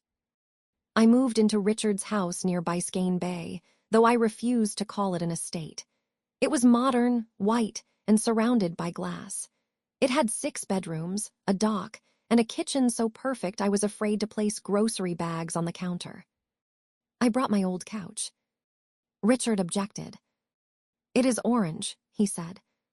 "It is rust. It is suffering. It has character. It has structural damage." The couch went into my upstairs office, where it remained as a symbol of resistance. I kept working at Meridian. People assumed I would quit after marrying Richard. A few clients became nervous that I no longer needed their business. A few coworkers became overly polite. Chris asked whether I wanted an executive title that did not exist. I told everyone the same thing. I loved my work before Richard. Marriage had not removed that part of me. With Richard's encouragement, I eventually launched a new division focused on heritage travel and milestone journeys. We designed trips around family history, recovery, grief, anniversaries, and second beginnings. The division became profitable within a year. Richard celebrated by giving me a framed copy of my first childhood map. He had asked my mother to find it. The grape juice stain still covered part of the Atlantic. I hung it above the rust-colored couch. We developed rituals. Saturday breakfast at my old cafe, no matter how busy he was. Sunday pizza, though Richard added mushrooms and claimed plain cheese lacked ambition. One trip each year without assistance, drivers, or business calls. At night, when he returned late, he stood in the doorway of my office until I noticed him. "Come to bed," he would say. "In 10 minutes. You said that 20 minutes ago." Then I am consistent. He would close my laptop and carry away whatever papers I tried to rescue. We fought too. About work. About his instinct to solve emotional problems with money. About my instinct to insist I was fine, until I became furious that he had not noticed I was not. We learned to apologize. We learned to leave a room without leaving the marriage. For 3 years, Alicia seemed to understand her place. She remained close to Alina. She visited our home. She and I met for lunch. She dated a surgeon for 8 months and a real estate developer for nearly a year. Neither relationship lasted. Richard tolerated her. I defended her. When she joined Stone Capital's charitable foundation, Richard objected privately. She is qualified, I said. She is ambitious. So are you. She wants proximity. To your mother. To everything. You cannot punish her forever for wanting you once. His gaze sharpened. You think it was once. The question unsettled me. What does that mean? Nothing. Richard. He rubbed the back of his neck. She still tests boundaries. How? Messages, invitations, comments. Have you told her to stop? Yes. Then tell me when it happens. It is not worth upsetting you. The old wound opened slightly. We agreed you would. Tell me things that affect us. It does not affect us. It affects us if you hide it. I'm not hiding it. You just admitted you did not tell me. He looked away. The argument ended with an apology and a promise. He would be transparent. I would not assume every interaction with Alicia was a threat. For a while, he kept his promise. Then Stone Capital entered the most difficult year of Richard's career. A major acquisition collapsed. Regulators opened a review into one of the firm's overseas funds. Henry's health declined, forcing Richard to take greater responsibility for the family holdings. Richard traveled constantly. At the same time, my division expanded into 3 new markets. I traveled too. We began living beside each other instead of with each other. Saturday breakfasts were canceled. Sunday pizza arrived after one of us had already eaten. Our annual trip became 4 days at a resort where Richard spent half the time on calls. We did not stop loving each other. That was the tragedy. We simply began assuming love would wait. Alicia was everywhere that year. She coordinated foundation events with Alina. She attended Stone Capital dinners. She helped Henry after a fall. She appeared at our house with documents Richard needed and stayed for wine. I was grateful at first. Then I noticed the way she watched him when she thought I was not looking. One evening, I came home early from a planning conference. Richard and Alicia were in the kitchen. She stood close to him, laughing at something on his phone. When they saw me, they moved apart. Not dramatically. Only enough. A warning moved through me. Richard crossed the room and kissed me. You were not expected until tomorrow. I changed my flight. Alicia smiled. I brought the foundation reports Henry requested. At 9 at night, I asked. Her smile did not change. Richard was leaving for London in the morning. I looked at him. He appeared tired, not guilty. I forgot to tell you, he said. You forgot you were flying to London. I forgot the departure moved to 6. Alicia collected her bag. I should go. After she left, I asked, why was she laughing at your phone? She sent a photograph of my mother wearing a hat at the foundation luncheon. He showed me. Alina wore a purple hat large enough to interfere with air traffic. I laughed despite myself. The tension passed. That was how it happened, little by little. A moment that felt wrong. A reasonable explanation. A promise to talk later. Later became weeks. Weeks became distance. One night, after Richard returned from London, we fought about nothing and everything. He accused me of treating our home like a hotel. I accused him of being married to Stone Capital. He said at least Stone Capital answered his calls. I told him perhaps he should sleep at the office. He did. The next morning, he left for New York without saying goodbye. Alicia was there for a foundation meeting. That was the night she kissed him. I would not learn about it for another 4 months. By then, the kiss had become messages. And the messages were waiting inside the phone I picked up because I could not find my own. Chapter 10. Richard returned from Singapore on a Thursday afternoon. The flight had taken more than 20 hours. He came home pale with exhaustion, kissed my forehead, and fell asleep before removing his watch. I stood beside the bed for a moment. His face looked younger in sleep. The hard lines disappeared. His hand rested open on the blanket, as though he had finally stopped holding the world together. I covered him and closed the curtains. We had been strained for months, but that morning he had sent me a message from the airport. I miss my wife. I had read it 3 times. I miss my husband too, I wrote back. For the first time in weeks, I believed we were going to repair what had become neglected. I ordered soup from his favorite restaurant. I canceled an evening meeting. I opened a bottle of wine and placed it in the refrigerator. Then I lost my phone. I searched the kitchen, my office, the laundry room, and beneath the rust-colored couch. I checked the car. I checked the refrigerator because stress makes people irrational. Nothing. I needed to call a client before 5. Richard's phone rested on the nightstand beside him. In 4 years together, I had never searched his phone. We knew each other's passcodes. That was not the same as using them. Privacy had never frightened me because I believed privacy and secrecy were different things. I took the phone quietly and walked into the hall. I intended to call my number. Before I could, a notification appeared. Alicia Bennett. Welcome home. I hope you slept on the plane. We need to talk before Donna sees anything. My body became cold. I read the message once.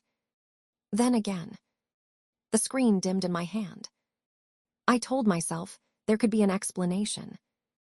Foundation documents. A surprise. Something involving a leaner.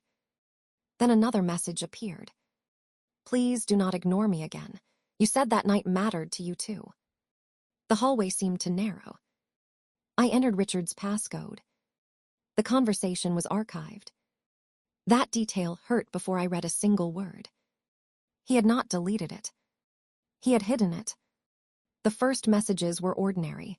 Foundation events, Henry's health, travel schedules, Alicia asking if he had eaten, Richard replying with brief answers. Then I reached the night after our argument. Alicia, you looked like you needed someone. Richard, I needed to make better decisions. Alicia, you kissed me back. Richard, for 1 second. Alicia, long enough to know it was not nothing. Richard, it cannot happen again. I stopped breathing. The phone shook in my hand. I kept reading. Alicia, you have spent years pretending you chose the right woman because everyone admires the story. Richard, do not speak about my wife. Alicia, then stop coming to me when she makes you feel alone. Richard, I did not come to you. Alicia, you stayed. There were gaps after that. Days without messages. Then apologies. Then midnight conversations. Richard never wrote that he loved her. He never asked to meet in a hotel. He never promised to leave me. But he answered. He told her he was angry. He told her I had become distant. He told her he sometimes felt there was no place in his life where he was allowed to fail. Those thoughts belonged in our marriage. He had given them to her. Alicia sent photographs, some innocent, some not. Richard did not comment on the intimate ones. He also did not block her. One message was worse than the others. Alicia, do you ever wonder what would have happened if you had chosen me? Richard, sometimes I wonder what would have happened if my life had been simpler. Alicia, I could have been simple. Richard, no, you could never be simple. Alicia, is that a compliment? Richard, it is the truth. The exchange ended there. It was not a declaration. It was not innocence. I took screenshots and sent them to a private email account Richard did not know I had. Then I photographed the conversation with my missing phone, which I found beneath a stack of travel folders in my office 10 minutes later. I moved through the house silently. My hands were steady now. That frightened me more than shaking. I packed one suitcase. Clothes, passport, laptop, medication, the old map from my office wall. I left the ring on the kitchen counter. For a moment, I considered waking him. I imagined his eyes opening. I imagined him seeing the phone in my hand. I imagined explanations, apologies, and the force of his personality filling every room until I forgot what I knew. I did not trust myself to survive his voice. So I wrote one sentence on a sheet of paper. I found the messages. Then I left. I checked into a hotel under my mother's maiden name. By 7, I was sitting across from Naomi Perez, a divorce attorney recommended by a client. Naomi was in her 40s, precise and unsentimental. She read the screenshots without changing expression. "Do you believe there was a physical affair?" she asked. "He kissed her. Beyond that, I do not know. Do you want to know?" The question broke something inside me. I want to stop needing to know. Naomi folded her hands. "You do not have to decide everything tonight. I decided when I left the ring. People say that while in shock. I am not in shock. You are extremely calm. That means I am in shock. It often does." I looked toward the dark window. "What happens now?" "We protect your access to money and documents. We identify marital assets. We decide where you will stay. We prepare a petition if that is what you want." "I do not want his money." That statement has no legal meaning. "I mean it. You helped build a life. Do not confuse dignity with surrendering rights." I thought of my parents, who had worked with their hands so I could have choices. "I want what is fair," I said. "Good. I do not want revenge." "Also good. I want out before he convinces me that 1 second was small." Naomi's expression softened. "Then we will move quickly." Richard woke at 6:30. I know because his first call came at 6:32. The second came at 6:33. By 7, there were 11.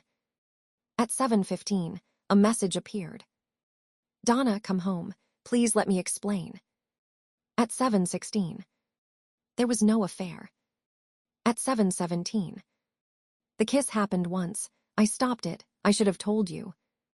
At 7:20, "I am sorry is not enough, but it is true." I turned off the phone. For the first time since I had met him, Richard Stone did not know where I was. I intended to keep it that way. Chapter 11. I did not go to work Friday. Chris covered for me without questions. He had known me long enough to recognize the difference between illness and collapse. I called my family. Mom answered on the second ring. "Sweetheart." I had planned to speak calmly. Instead, I said, "Richard kissed Alicia." My mother's silence lasted less than a second. "Where are you?" "At a hotel." "Are you safe?" "Yes." "Has he hurt you?" "Not physically." "Is he there?" "No." "Good, stay where you are. I am calling your father." "Mom, you do not need to come." "We are not coming because we need to. We are coming because you do." They arrived the next evening with Molly. Dad had driven almost straight through. He looked older when he entered the hotel room, not because of the drive, because pain in a child ages a parent immediately. He hugged me without speaking. Molly cried into my shoulder. Mom unpacked food, as though heartbreak could be managed with sandwiches and soup. Nobody told me what to do. That was the greatest kindness they could give. Richard called my parents, my brothers, Molly, Chris, Naomi, and the hotel where he suspected I might be staying. My family told him nothing. Chris told him I was on personal leave. Naomi told him all communication should go through counsel. The hotel told him there was no guest under my name. He came to Meridian Monday morning anyway. Chris later described the scene. Richard walked through the lobby with no appointment, no jacket, and no patience. Security tried to stop him. He asked for me. Chris met him near the elevators. "She is not here," Chris said. "Where is she?" "I would not tell you if I knew." Richard looked as if he had not slept. "I made a mistake." Chris crossed his arms. "You made several. I need 5 minutes with my wife." She needed a husband who did not discuss his marriage with another woman. Richard flinched. Chris had never liked conflict, but loyalty made him brave. "Leave," he said. "If Donna wants to speak with you, she knows how." Richard left. He sent flowers to the hotel after somehow discovering it. I donated them to a nursing home. He sent my favorite cinnamon rolls. I gave them to the front desk. He sent no jewelry. He knew me better than that. Alicia began calling on the 3rd day. I blocked her. She emailed, "Donna, please, it was not what you think." I deleted the message. She sent a letter through Naomi. Naomi asked whether I wanted it. "No." "Are you sure?" "Yes." Naomi placed it in the file. "It may matter later." Nothing, she says, can change what he wrote. That is true. The divorce petition was prepared within a week. Naomi explained every page. Property, disclosure, temporary arrangements, confidentiality, the house, my business interests, Richard's holdings. I signed where she pointed. My signature looked unfamiliar. "Service can happen at his attorney's office," she said. "No." She looked up. "I want him served at Stone Capital." "Why?" I thought of all the times work had entered our home, all the dinners interrupted, all the flights moved, all the nights when he had given the best part of himself to that building and brought me what remained. Because that is where he has been living. Naomi studied me, then nodded. 3 days later, Richard was in a board meeting on the 42nd floor of Stone Capital's headquarters. The firm was discussing a regulatory settlement. 12 executives sat around a table. Richard's father joined by video. Lawyers occupied one side of the room. A process server entered with building security. "Richard Stone." Everyone looked at him. Richard stood. The envelope was placed in his hand. He saw my name on the first page. According to his assistant, he did not move for nearly a minute. Then he walked out of the meeting. He called me from the hallway. I did not answer. He called again from the elevator. Again from the lobby. Again from his car. Then the messages began. "Do not do this without speaking to me. I know I have no right to ask, but please. Donna, there was one kiss. I ended it. The messages were wrong, I know that. I never slept with her. I never stopped loving you. Please tell me where you are." I read every message. I answered none. That afternoon, he appeared outside Naomi's office. She called security before allowing him inside. He stood in the conference room with divorce papers folded in one hand. Naomi remained between us. I had not seen him since I left the house. He looked terrible. His shirt was wrinkled. His eyes were bloodshot. He had not shaved. Richard Stone never looked unfinished. That day, he looked broken. 5 minutes, he said. I almost laughed.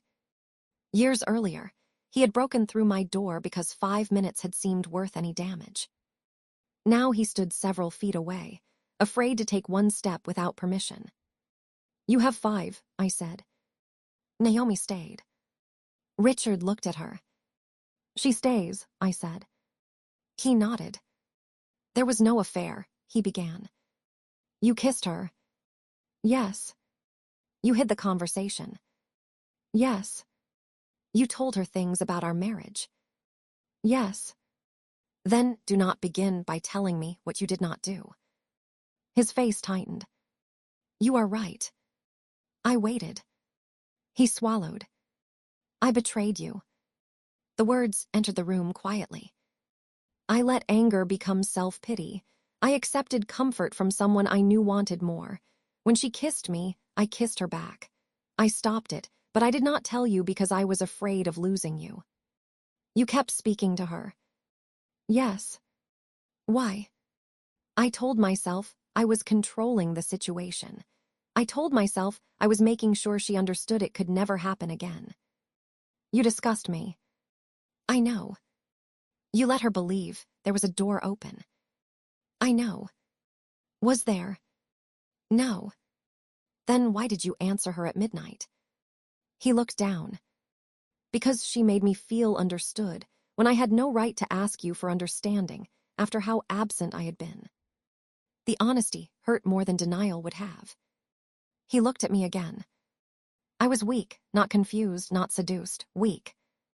Tears burned my eyes. I trusted you after the anniversary party. Do you understand that?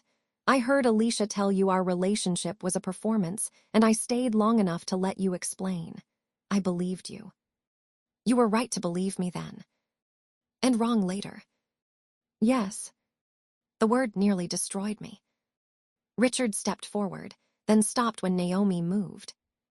I will do anything, he said. No. Counseling, separation, full access to everything. I will remove Alicia from every part of our lives. You should have done that before kissing her. I know. I am not a consequence you can manage. I know. You cannot acquire me back. His eyes closed briefly. I know. Then sign the papers. He looked at me for a long time. I cannot. You can. I will not fight you financially. I will not make this ugly. But I cannot pretend I agree that our marriage should end. You ended it when you gave part of it to her. He flinched. Naomi glanced at the clock. Time is up. Richard's gaze remained on me. I love you. I wanted to scream. Instead, I said, love was not the only promise. Then I walked out. Chapter 12. Richard returned to the empty house. I learned what happened there much later. At first, I knew only the pieces other people told me. He removed Alicia from the foundation the next morning. Not quietly. He called an emergency meeting, disclosed the conflict, and recused himself from the vote. Eleanor demanded Alicia's resignation before the board finished discussing procedure. Alicia refused. Then Henry spoke. You used this family as shelter, he told her. We gave it gladly. You mistook shelter for permission. Alicia resigned. She called me from a new number. I answered because I thought it was a client. Donna, do not hang up. I almost did. Please, she said. Her voice sounded raw. You have 60 seconds. I never slept with him. That is your opening. I need you to know. I know he says there was one kiss. There was, I kissed him. He kissed me back, then pushed me away. You continued messaging him. He continued answering. The honesty surprised me. Yes, I said, he did. I thought it meant something. It meant he was betraying his wife. I loved him. No, you wanted him. You do not know what I felt. I know what love does not do. She began crying. Once, that sound would have pulled me toward her. Now it only made me tired. I spent my whole life watching you receive things without trying, she said. I stared at the hotel wall. What did I receive without trying? A family that loved you, teachers who believed in you, scholarships, a career, Richard. My father worked nights so I could take classes. My mother drove through snow after 10-hour shifts. I worked 2 jobs in college. I spent years in windowless cabins counting passengers. I loved Richard with everything I had. I know. No, you saw the result and called it luck. Alicia was quiet. I continued. You did the same thing at the Stone estate. You looked at me and saw a poor girl stealing your place.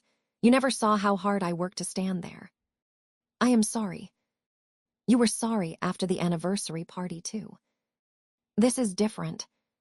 Yes, this time you succeeded. She inhaled sharply. I did not want your marriage to end. What did you want? I wanted to know he could choose me. There it was. The truth beneath years of friendship, jealousy, apology, and performance. She had not needed a life with Richard. She had needed one moment in which he chose her over me. He had given it to her. 1 second. Long enough. You have your answer, I said. Donna. You were my first friend. You stood beside me when I married him. You toasted our future. I know. You will never stand beside me again. I ended the call. This time, I blocked every number connected to her. Richard moved into a guest room at his parents' estate because he could not sleep in our house. Elena visited me once. Naomi advised against private family meetings, but I agreed to see her in the hotel restaurant. She looked smaller than I remembered. I am not here to defend him, she said. Thank you. I raised him to believe control was a virtue. Perhaps I did not teach him what to do when control failed. This is not your fault. No, it is his. Her certainty loosened something in my chest. Many mothers would have protected their sons by reducing the harm. Elena did not. He loves you, she said. I know. And love was not enough. No. She nodded. I am sorry. We sat quietly. Then she reached across the table and held my hand. You remain my daughter, whether you remain his wife or not. I cried after she left. Not because I doubted my decision. Because every ending takes more than the person who caused it. It takes routines. Families. Future holidays. The right to enter a house without wondering whether you still belong. I rented a small furnished apartment near Coconut Grove. It had 1 bedroom, a narrow balcony, and a view of another building's laundry room. I bought plates, towels, and a coffee maker. I did not take the rust-colored couch. Richard offered to send it. Through Naomi, I said no. The couch belonged to the woman I had been in our house. I needed to discover who I was outside it. For the first month, Richard sent a letter every Friday. Not flowers. Not gifts. Letters. I did not answer. I read them anyway. He wrote about therapy. He wrote about resigning from several boards and reducing travel. He wrote that he had spent years treating his own emotional needs as inconveniences until they became excuses. He did not blame work. He did not blame Alicia. He did not blame me. In the 4th letter, he wrote, I used loneliness as permission to accept attention I knew was dangerous. Loneliness explains nothing. It excuses even less. I folded the page and placed it in a drawer. The divorce moved forward. Financial disclosure revealed a marriage more complicated on paper than it had ever felt in life. Richard offered me half the increase in value of several assets, the house, and full ownership of the Heritage Travel Division he had helped finance. I refused the house. I accepted the business interest because Naomi made me list every hour of unpaid work I had contributed to its expansion. Fair is not greedy, she reminded me. Richard did not challenge a single request. He signed everything except the final agreement. Months passed. My grief changed shape. At first it was fire. Then it became weight. Eventually it became weather, some days clear, some days impossible. I returned to work. I designed a journey for a widower who wanted to revisit the town where he met his wife. I planned a graduation trip for a young woman whose mother had survived cancer. I worked late because work still gave pain somewhere useful to go. One Friday, Richard's letter contained only 3 sentences. I will sign when you ask me to sign in person, not because I want to pressure you, because I need to look at you once and accept what I did. I read the words twice. Then I called Naomi. "Schedule the signing," I said. My voice did not shake. The woman who had once run from a conversation behind a closed door was gone. This time, I intended to hear everything. Chapter 13. The signing took place on a gray Monday morning. Miami rarely looked gray for long. Even in rain, the sky usually seemed to be preparing something dramatic. That day, the city looked tired. Naomi reserved a conference room in her office. Richard arrived with his attorney, Samuel Price, precisely at 10. He wore a navy suit and no tie. I wore black trousers and a white blouse. For a moment, we looked like two professionals meeting to close a transaction. That was almost what we had become. Samuel and Naomi reviewed the final agreement. The house would remain Richard's. The Heritage Travel Division would become legally separate from Meridian, with majority ownership transferred to me. I would receive the agreed share of marital assets. Neither of us would request support. Everything was fair. Everything was unbearable. Naomi placed a pen beside me. Richard had already signed most pages. Only the final signature remained. He looked at me. "May I speak with Donna alone?" "No," Naomi said immediately. I touched her arm. "It is all right." She studied my face. 5 minutes. Richard almost smiled at the number. The attorneys left the room. Rain tapped against the windows. Richard remained, seated across from me. "You look well," he said. "I am sleeping again." "I am glad." He looked thinner. The exhaustion I had seen at Naomi's office was gone, but so was some of the hardness that had always made him appear untouchable. "I brought something," he said. He placed a flat package on the table. I did not reach for it. "It is not a gift." "What is it?" "Open it after I leave." I looked at the documents between us. "You said you needed to look at me and accept what you did." "Yes." "Then do it." He lowered his gaze to his hands. "I have spent months trying to find the exact moment I destroyed us." "The kiss." "No."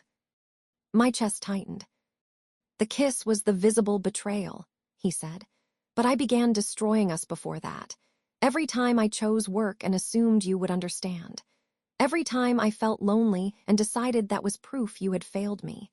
Every time I let Alicia cross a boundary because confronting her was inconvenient." He looked at me again. "I wanted one moment I could label as the mistake. That would have made it smaller. It was not one moment. It was a series of choices." I had imagined him saying words like these. In my imagination, they healed something. In reality, they only made the wound honest. "I did not always make it easy to reach me," I said. His expression sharpened. "Do not carry my part. I am carrying mine. You worked too much. You withdrew when you were hurt. You expected me to notice what you refused to say. Those things mattered." He leaned forward. "They did not make me kiss Alicia. They did not make me hide the messages." "No. I need you to know that before I sign." "I know." He took a breath. "I also need you to know I will not stop loving you when this becomes final." I looked away. "Richard, I am not asking you to do anything with that love. I am not asking you to return. I am telling you because the last honest thing I can give this marriage is the truth." Rain blurred the city beyond the glass. "I still love you too," I said. His eyes closed. The words hurt us both. "Love is not trust," I continued. "Love is not safety. Love is not a promise kept." "I know. And I cannot stay married only because love survived." "I know." He opened his eyes. "If there is ever a day when you want to speak to me, I will answer. If that day never comes, I will still be grateful you once chose me." Then he signed. His hand was steady. Mine was not. When the attorneys returned, Naomi witnessed the signatures. Samuel collected the documents. The legal language continued around us. Richard stood. He did not try to touch me. "Goodbye, Donna." Goodbye, Richard. He left the room. I waited until the elevator doors closed before opening the package. Inside was the old map from my office wall. The original frame had been replaced after the move, but the map remained unchanged. Torn corners, faded countries, grape juice across the Atlantic. On the back, Richard had written one sentence. You taught me that love is not ownership. I pressed my forehead to the glass and cried until Naomi came back into the room. The divorce became final 6 weeks later. There was no courtroom scene, no dramatic last objection. A judge signed an order. An email arrived. A marriage ended at 2:14 on a Wednesday afternoon while I was discussing hotel accessibility with a client. I finished the call before opening the attachment. Then I printed one copy, placed it in a drawer, and went back to work. The next morning, I accepted a 6-month assignment in Lisbon. My new company had been hired to develop heritage travel programs across Portugal, Spain, and southern France. The project required someone on location. I had spent years helping other people begin again in distant places. It was time to follow my own advice. Chapter 14. Lisbon gave me hills, yellow trams, tiled buildings, and no room to hide from myself. My apartment stood above a bakery in Alfama. Every morning, the smell of warm bread entered through the windows before sunrise. The bedroom was small. The shower changed temperature without warning. Church bells rang as though the entire city needed help waking. I loved it. For the first month, I worked constantly. I met historians, hotel owners, local guides, museum directors, and families who had turned old homes into guest houses. I designed routes for travelers searching for grandparents, lost languages, and stories that had been reduced to names in family Bibles. At night, I walked until my legs hurt. I did not date. People assumed divorce had made me afraid of men. It had not. I was afraid of abandoning myself again. There is a difference. Richard respected the silence he had promised. He sent one email on the day the divorce became final. I will not contact you unless necessary. I hope Portugal gives you everything Miami could not. I did not answer. I read it more than once. Alina wrote every few weeks. She sent photographs from the anniversary journey I had planned years earlier. Henry at the Irish Inn. Alina beneath cherry blossoms in Kyoto, the two of them laughing aboard the ship. Their trip had been postponed twice because of Henry's health, then finally completed after our divorce. In one photograph, Richard stood beside them in Quebec. He had joined for only 3 days. He wore a heavy coat and looked directly at the camera. I enlarged the image, then hated myself for doing it. Molly called every Sunday. Mom asked whether I was eating. Dad asked whether the Portuguese understood baseball. Chris complained about Meridian and pretended he did not miss having me down the hall. Naomi emailed legal documents and once added, "You are allowed to be happy before you are completely healed." I wrote back, "Is that legal advice?" She replied, "It is expensive advice, which makes it almost legal." In Miami, Richard changed his life. I learned this indirectly. He appointed a new chief operating officer and reduced his travel. He stepped away from the charitable foundation entirely. He continued therapy. He sold the Aston Martin from our first date and donated the money to a nonprofit that funded vocational education in small towns. When Dad heard, he grunted. At least the boy, finally, did something useful with that ridiculous car. The largest change came in Maine. Richard reopened his grandfather's old boat workshop. At first, he went for 1 weekend each month, then 2. He hired a retired craftsman to help restore the tools. He began building a 26-foot wooden sailboat from plans his grandfather had drawn decades earlier. Alina sent me a photograph. Richard stood in sawdust wearing a faded gray shirt. His hands were rough. A pencil rested behind his ear. He was smiling. not the controlled smile from magazines. The smile from the county fair. I closed the email and went outside. The city was bright with late afternoon. Laundry moved above narrow streets. Somewhere below, a man played guitar. I sat on a stone step and cried for the life we might have had if Richard had learned sooner that he was allowed to want things. That grief was different from wanting him back. At least, that was what I told myself. Alicia disappeared from Miami society with less drama than people expected. She moved to Chicago and joined an arts foundation. She sent one final letter to my parents' house because every other path to me had been closed. Mom asked whether to destroy it. "Send it," I said. The letter arrived in Lisbon 2 weeks later. Alicia did not ask for forgiveness. She wrote about jealousy as though it were an illness she had secretly fed.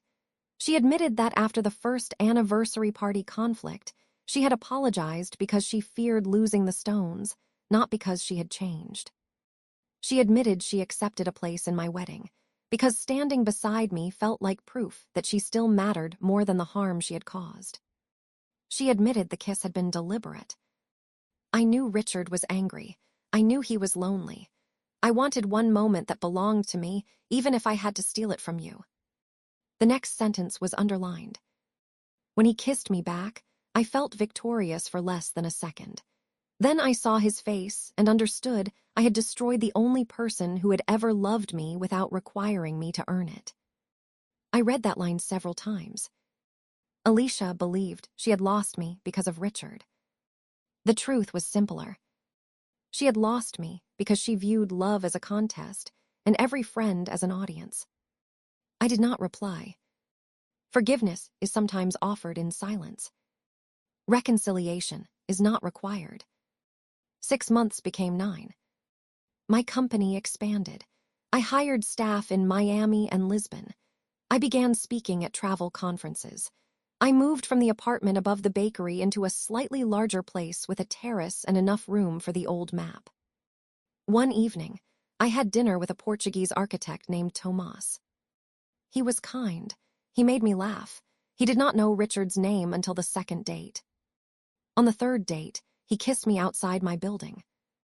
I kissed him back. Then I went upstairs and cried. Not because the kiss was wrong. Because it was possible. My life had continued. The knowledge felt like freedom and betrayal at the same time. I did not see Tomas again romantically. We remained friends. He later designed a boutique hotel for one of my programs and married a woman who could argue about stone facades with equal passion. Near the end of my first year in Portugal, Henry suffered another heart attack. Eleanor called from the hospital. Her voice was controlled. "He is stable," she said.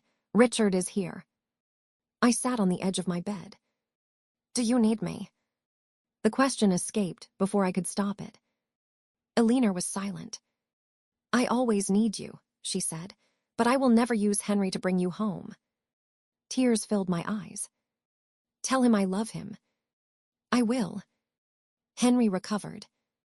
A week later, a postcard arrived. The front showed an old sailboat on the coast of Maine. On the back, in Henry's shaky handwriting, were 6 words. "Life is short, do not waste it afraid." There was no mention of Richard. There did not need to be. I booked a flight to Miami for the following month. Not to return to my marriage. That marriage was over. I went home to discover whether the people we had become could meet without destroying each other. Chapter 15. Miami greeted me with heat, traffic, and a thunderstorm that delayed my luggage.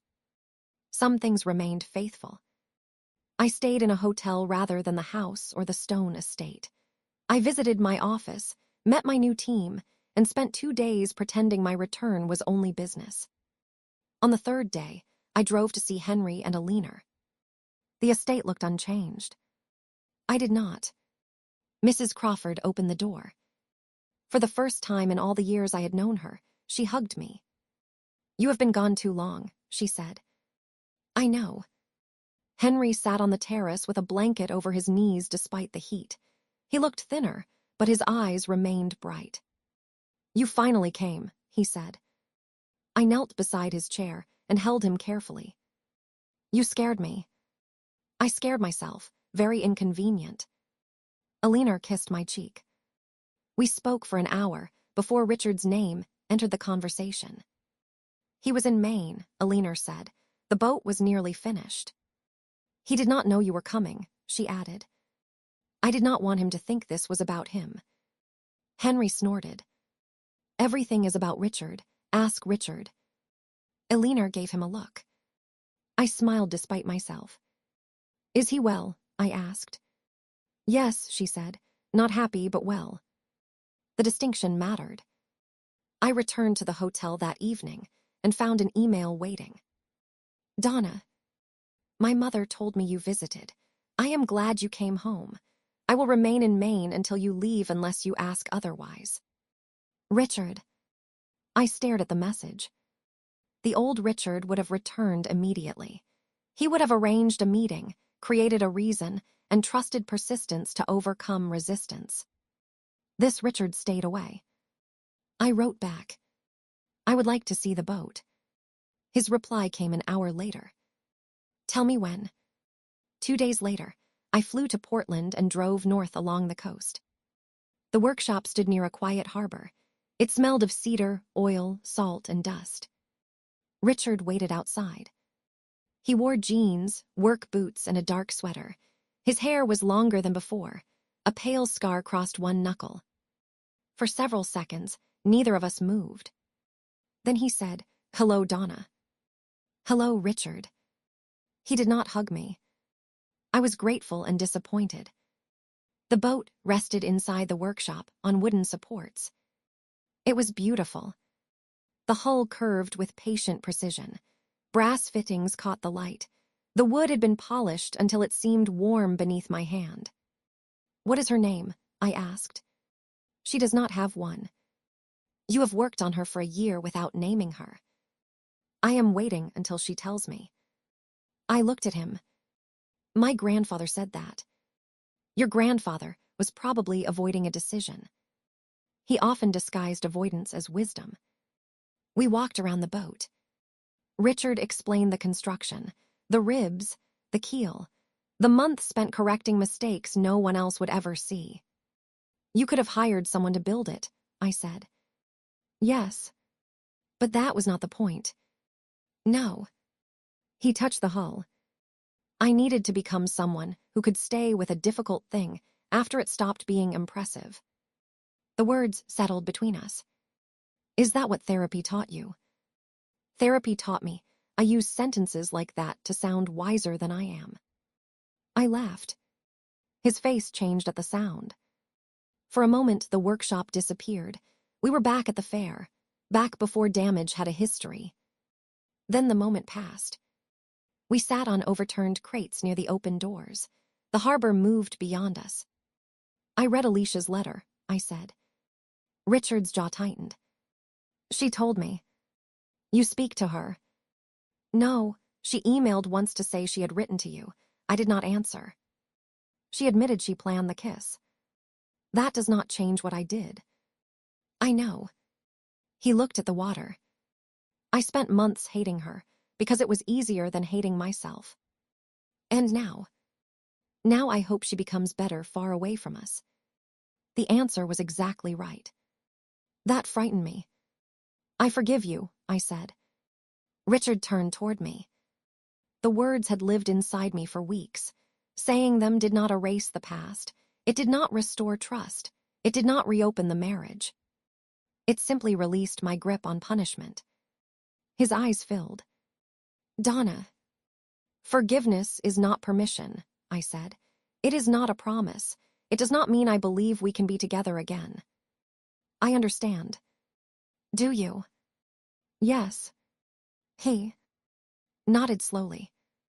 "I spent my life believing forgiveness was the moment consequences ended.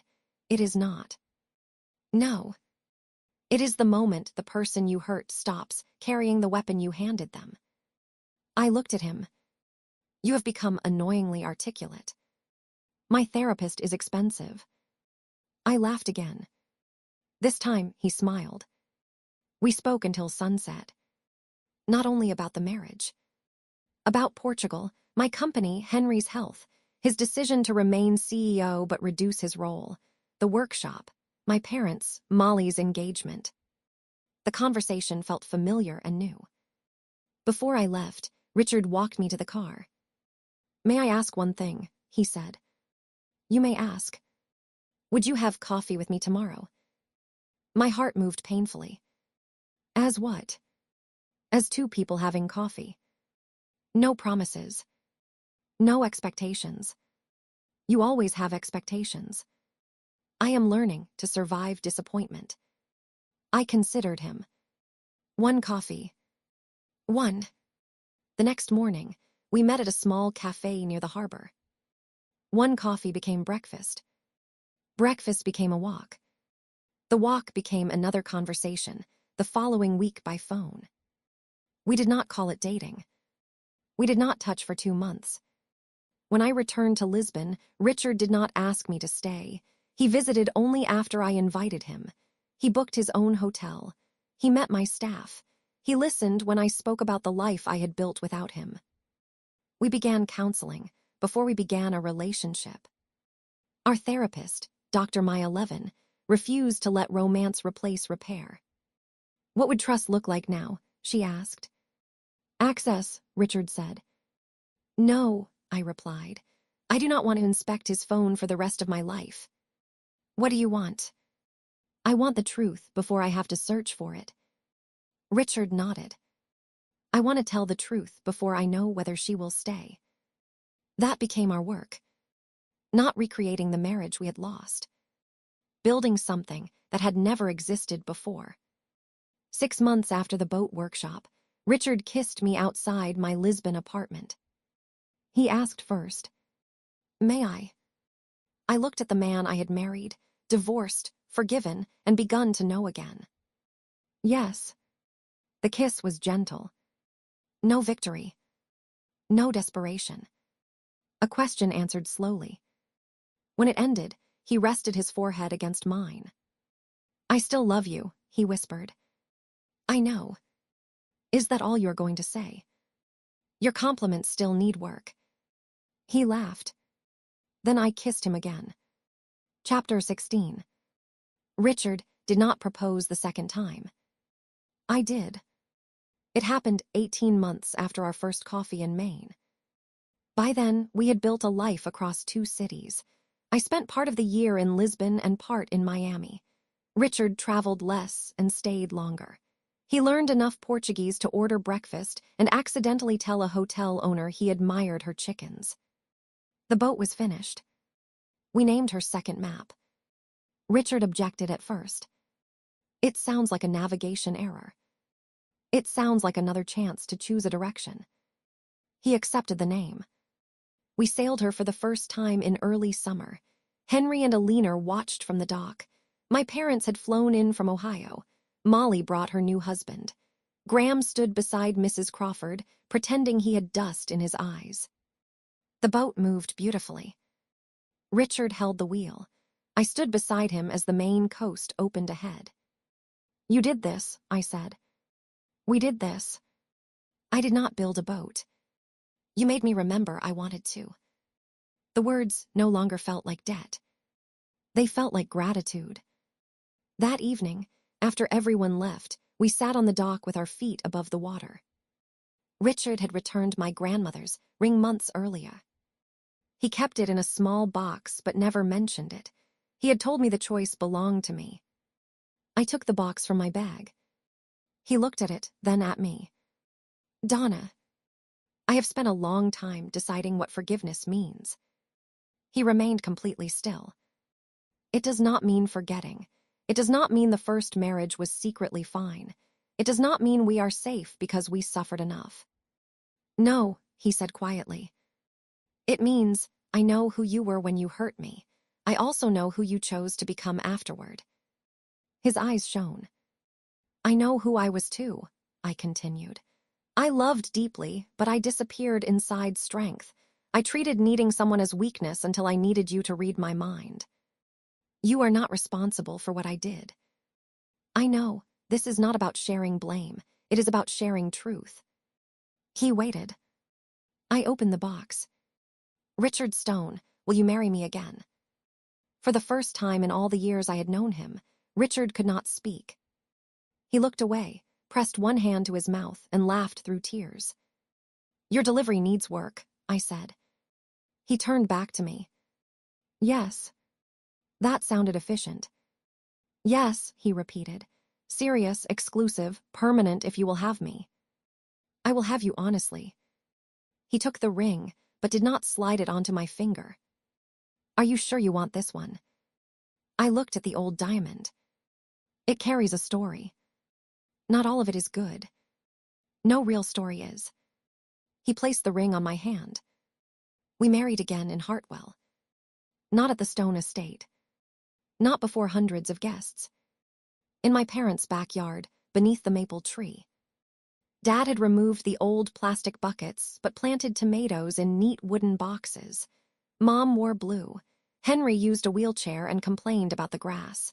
Eleanor carried the same handkerchief. Molly stood beside me. Alicia was not invited. That absence did not feel like revenge. It felt like a boundary, finally honored. Our vows were different.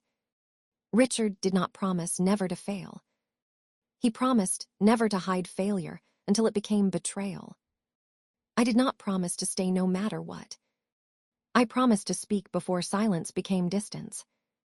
We both promised that love would never again be used as proof, that trust did not matter. After the ceremony, Dad grilled chicken. Mom served the leaning chocolate cake Molly had recreated from years before. Sean and Michael argued about baseball. Richard wore no tie. At sunset, we danced beneath strings of lights. Are you happy? He asked. Yes. Are you afraid? Yes. Me too. I rested my head against his chest. That may be a good sign. How? We know what can be lost. 3 years later, our life still required work. We lived primarily in Miami, but kept the Lisbon apartment. My company grew. Richard remained at Stone Capital, though he spent 1 week every month in Maine building smaller boats with students from vocational programs. Henry died peacefully the following winter. His last postcard to me was blank, except for a crooked heart. Eleanor traveled with us often. She claimed Richard and I required supervision. Saturday breakfasts returned. The cafe changed owners, but the cinnamon rolls remained good. Richard learned to order his own cappuccino. He still disliked waiting in line. Sunday pizza remained a negotiation between cheese and mushrooms. The rust-colored couch eventually came back. It sat in our new shared office beneath the old map. One Saturday morning, I woke before Richard and found him asleep beside me, one hand open on the blanket. For a moment, memory brought me back to the day I had taken his phone from the nightstand. The pain did not vanish. Healing had never required that. I touched the ring on my finger. Richard opened his eyes. What are you thinking? He asked. Years earlier, I would have said nothing. I would have smiled, hidden the fear, and expected him to understand. Now I told him.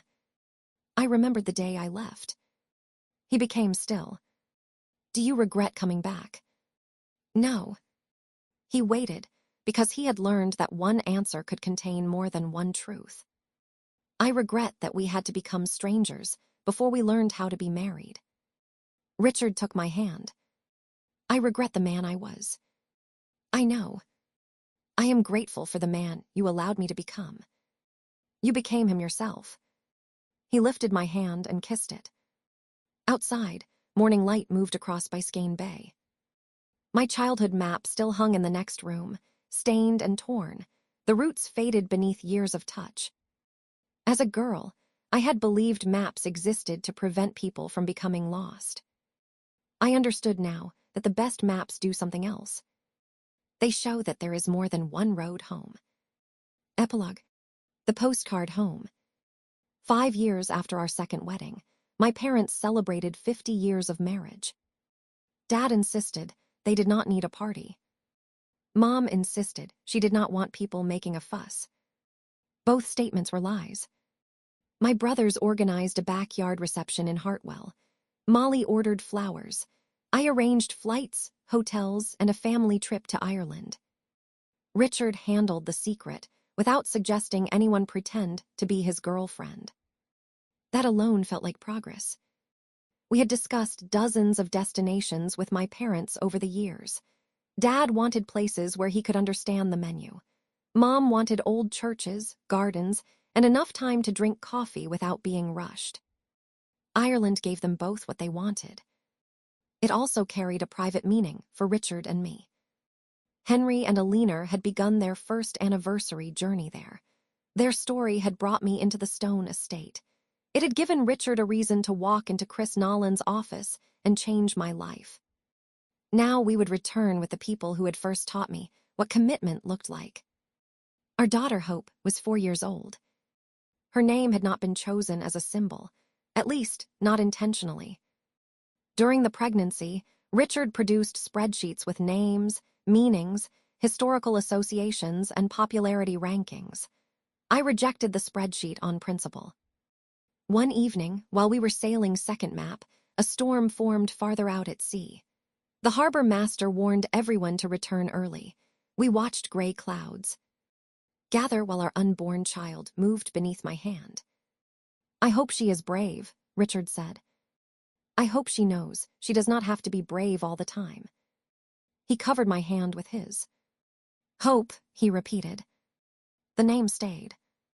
Hope inherited my curiosity, Richard's stubbornness, and Alina's talent for making requests sound like royal decrees. On the flight to Dublin, she asked 47 questions before the seat belt sign turned off. Why do clouds stay up? Why is the ocean dark? Why does Grandpa snore with his mouth closed? Dad opened one eye. "I am awake." "You were making a tractor noise," Hope informed him. Richard looked out the window to hide his laughter. Mom reached across the aisle and squeezed my hand. "You took us everywhere," she said. The words carried me back to childhood. Molly in my bed, asking whether I would take her with me. Everywhere I had promised. I had not understood then that keeping a promise could take decades. We stayed at a small country hotel outside Dublin. It had stone walls, fireplaces, and gardens bright with rain. Dad complained about driving on the left, though he was not driving. Mom photographed every doorway. Richard carried Hope on his shoulders through a ruined monastery. My brothers argued over directions. Molly bought too many wool scarves. At dinner on the first night, Dad raised a glass. "To Donna," he said. I shook my head. "This is your anniversary." "I know. I have been married long enough to recognize when someone else did the work." Mom smiled at him. Dad continued. "When Donna was little, she wanted to see every place on the map. I thought she would grow out of it." "You hoped I would grow out of it because plane tickets were expensive," I said. "That too." Everyone laughed. He looked at me with the same quiet pride he had shown outside the garage the day my scholarship letter arrived. "She did not grow out of it," he said. "She grew into it." My eyes burned. Dad looked at Richard. "And you made enough mistakes for 3 men." The table became silent. Richard nodded. "Yes, sir. But you stayed for the repair." Dad lifted his glass. "That matters." Richard's voice was rough when he answered. "Thank you." We toasted 50 years. Later, after Hope fell asleep between my parents, because she had decided hotel beds belonged to grandparents, Richard and I walked through the garden. Rain had stopped. Water shone on the stone path. The air smelled green and cold. "Your father has never forgiven me completely," Richard said. "He forgave you years ago. He still checks whether I refill your coffee. That is quality control." Richard took my hand. The ring on my finger caught the light from a window. Our second marriage had not become perfect. Perfection would have frightened me now. We still argued. Richard still worked too much when pressure rose. I still became quiet when I feared being difficult. Sometimes old pain returned without warning. Once, during a late foundation dinner, a woman touched Richard's arm and leaned too close. I knew nothing was happening. My body did not know. That night, I told him. He did not call my fear irrational. He did not offer his phone as evidence. He sat beside me and listened until the past returned to its proper place. Another time, I traveled for 3 weeks and barely called. Richard finally said, "I feel abandoned, and I am ashamed that I feel abandoned." Years earlier, he would have carried that shame to someone who made him feel powerful. That night, he carried it to me. Trust did not return as a gift. It returned as thousands of ordinary decisions. A message sent before suspicion. A truth spoken before certainty. A boundary held when nobody was watching. A difficult conversation not postponed until love became collateral damage. We reached the edge of the garden. Beyond the wall, fields disappeared into darkness. "I brought something," Richard said. "You always bring something. This is not a gift." That sentence has a history. He reached into his coat and handed me a postcard. The front showed the rainy Irish in Henry, and a leaner had visited after their wedding. The building had changed owners, but the painted sign remained the same. I turned the card over. Richard had written, "Donna, I once believed home was the place guaranteed to remain mine. You taught me that home is a person who remains free to leave and chooses, honestly, to stay. Thank you for choosing me twice." I read it slowly. "You wrote a postcard," I said. "I have reconsidered my position. Sentimental clutter. Evidence of growth." I slipped the card into my coat pocket. "I am keeping it. I hoped you would." We walked back toward the hotel. At the entrance, Hope appeared in her pajamas, holding my mother's hand. "Mommy," she called, "Grandpa is making the tractor noise again." Dad shouted from somewhere behind her. "I am awake." Richard lifted Hope into his arms. She wrapped herself around him and rested her head on his shoulder. "Are we going somewhere tomorrow?" she asked. "Yes," I said. "We are taking a train west." "What is there?" "The ocean, cliffs, sheep, maybe a castle." Her eyes widened. "Then where?" I looked at Richard. He smiled. "Everywhere," I told our daughter. Years later, the postcard from Ireland joined the old map on the wall of our shared office. Beneath it sat the rust-colored couch, still structurally questionable and completely irreplaceable. Visitors often asked why we had framed such an ordinary card. I never gave the full explanation. Some stories belong to the people who paid for them. I only said it reminded us of home. Not the home we lost. The home we learned to build. Together. The end.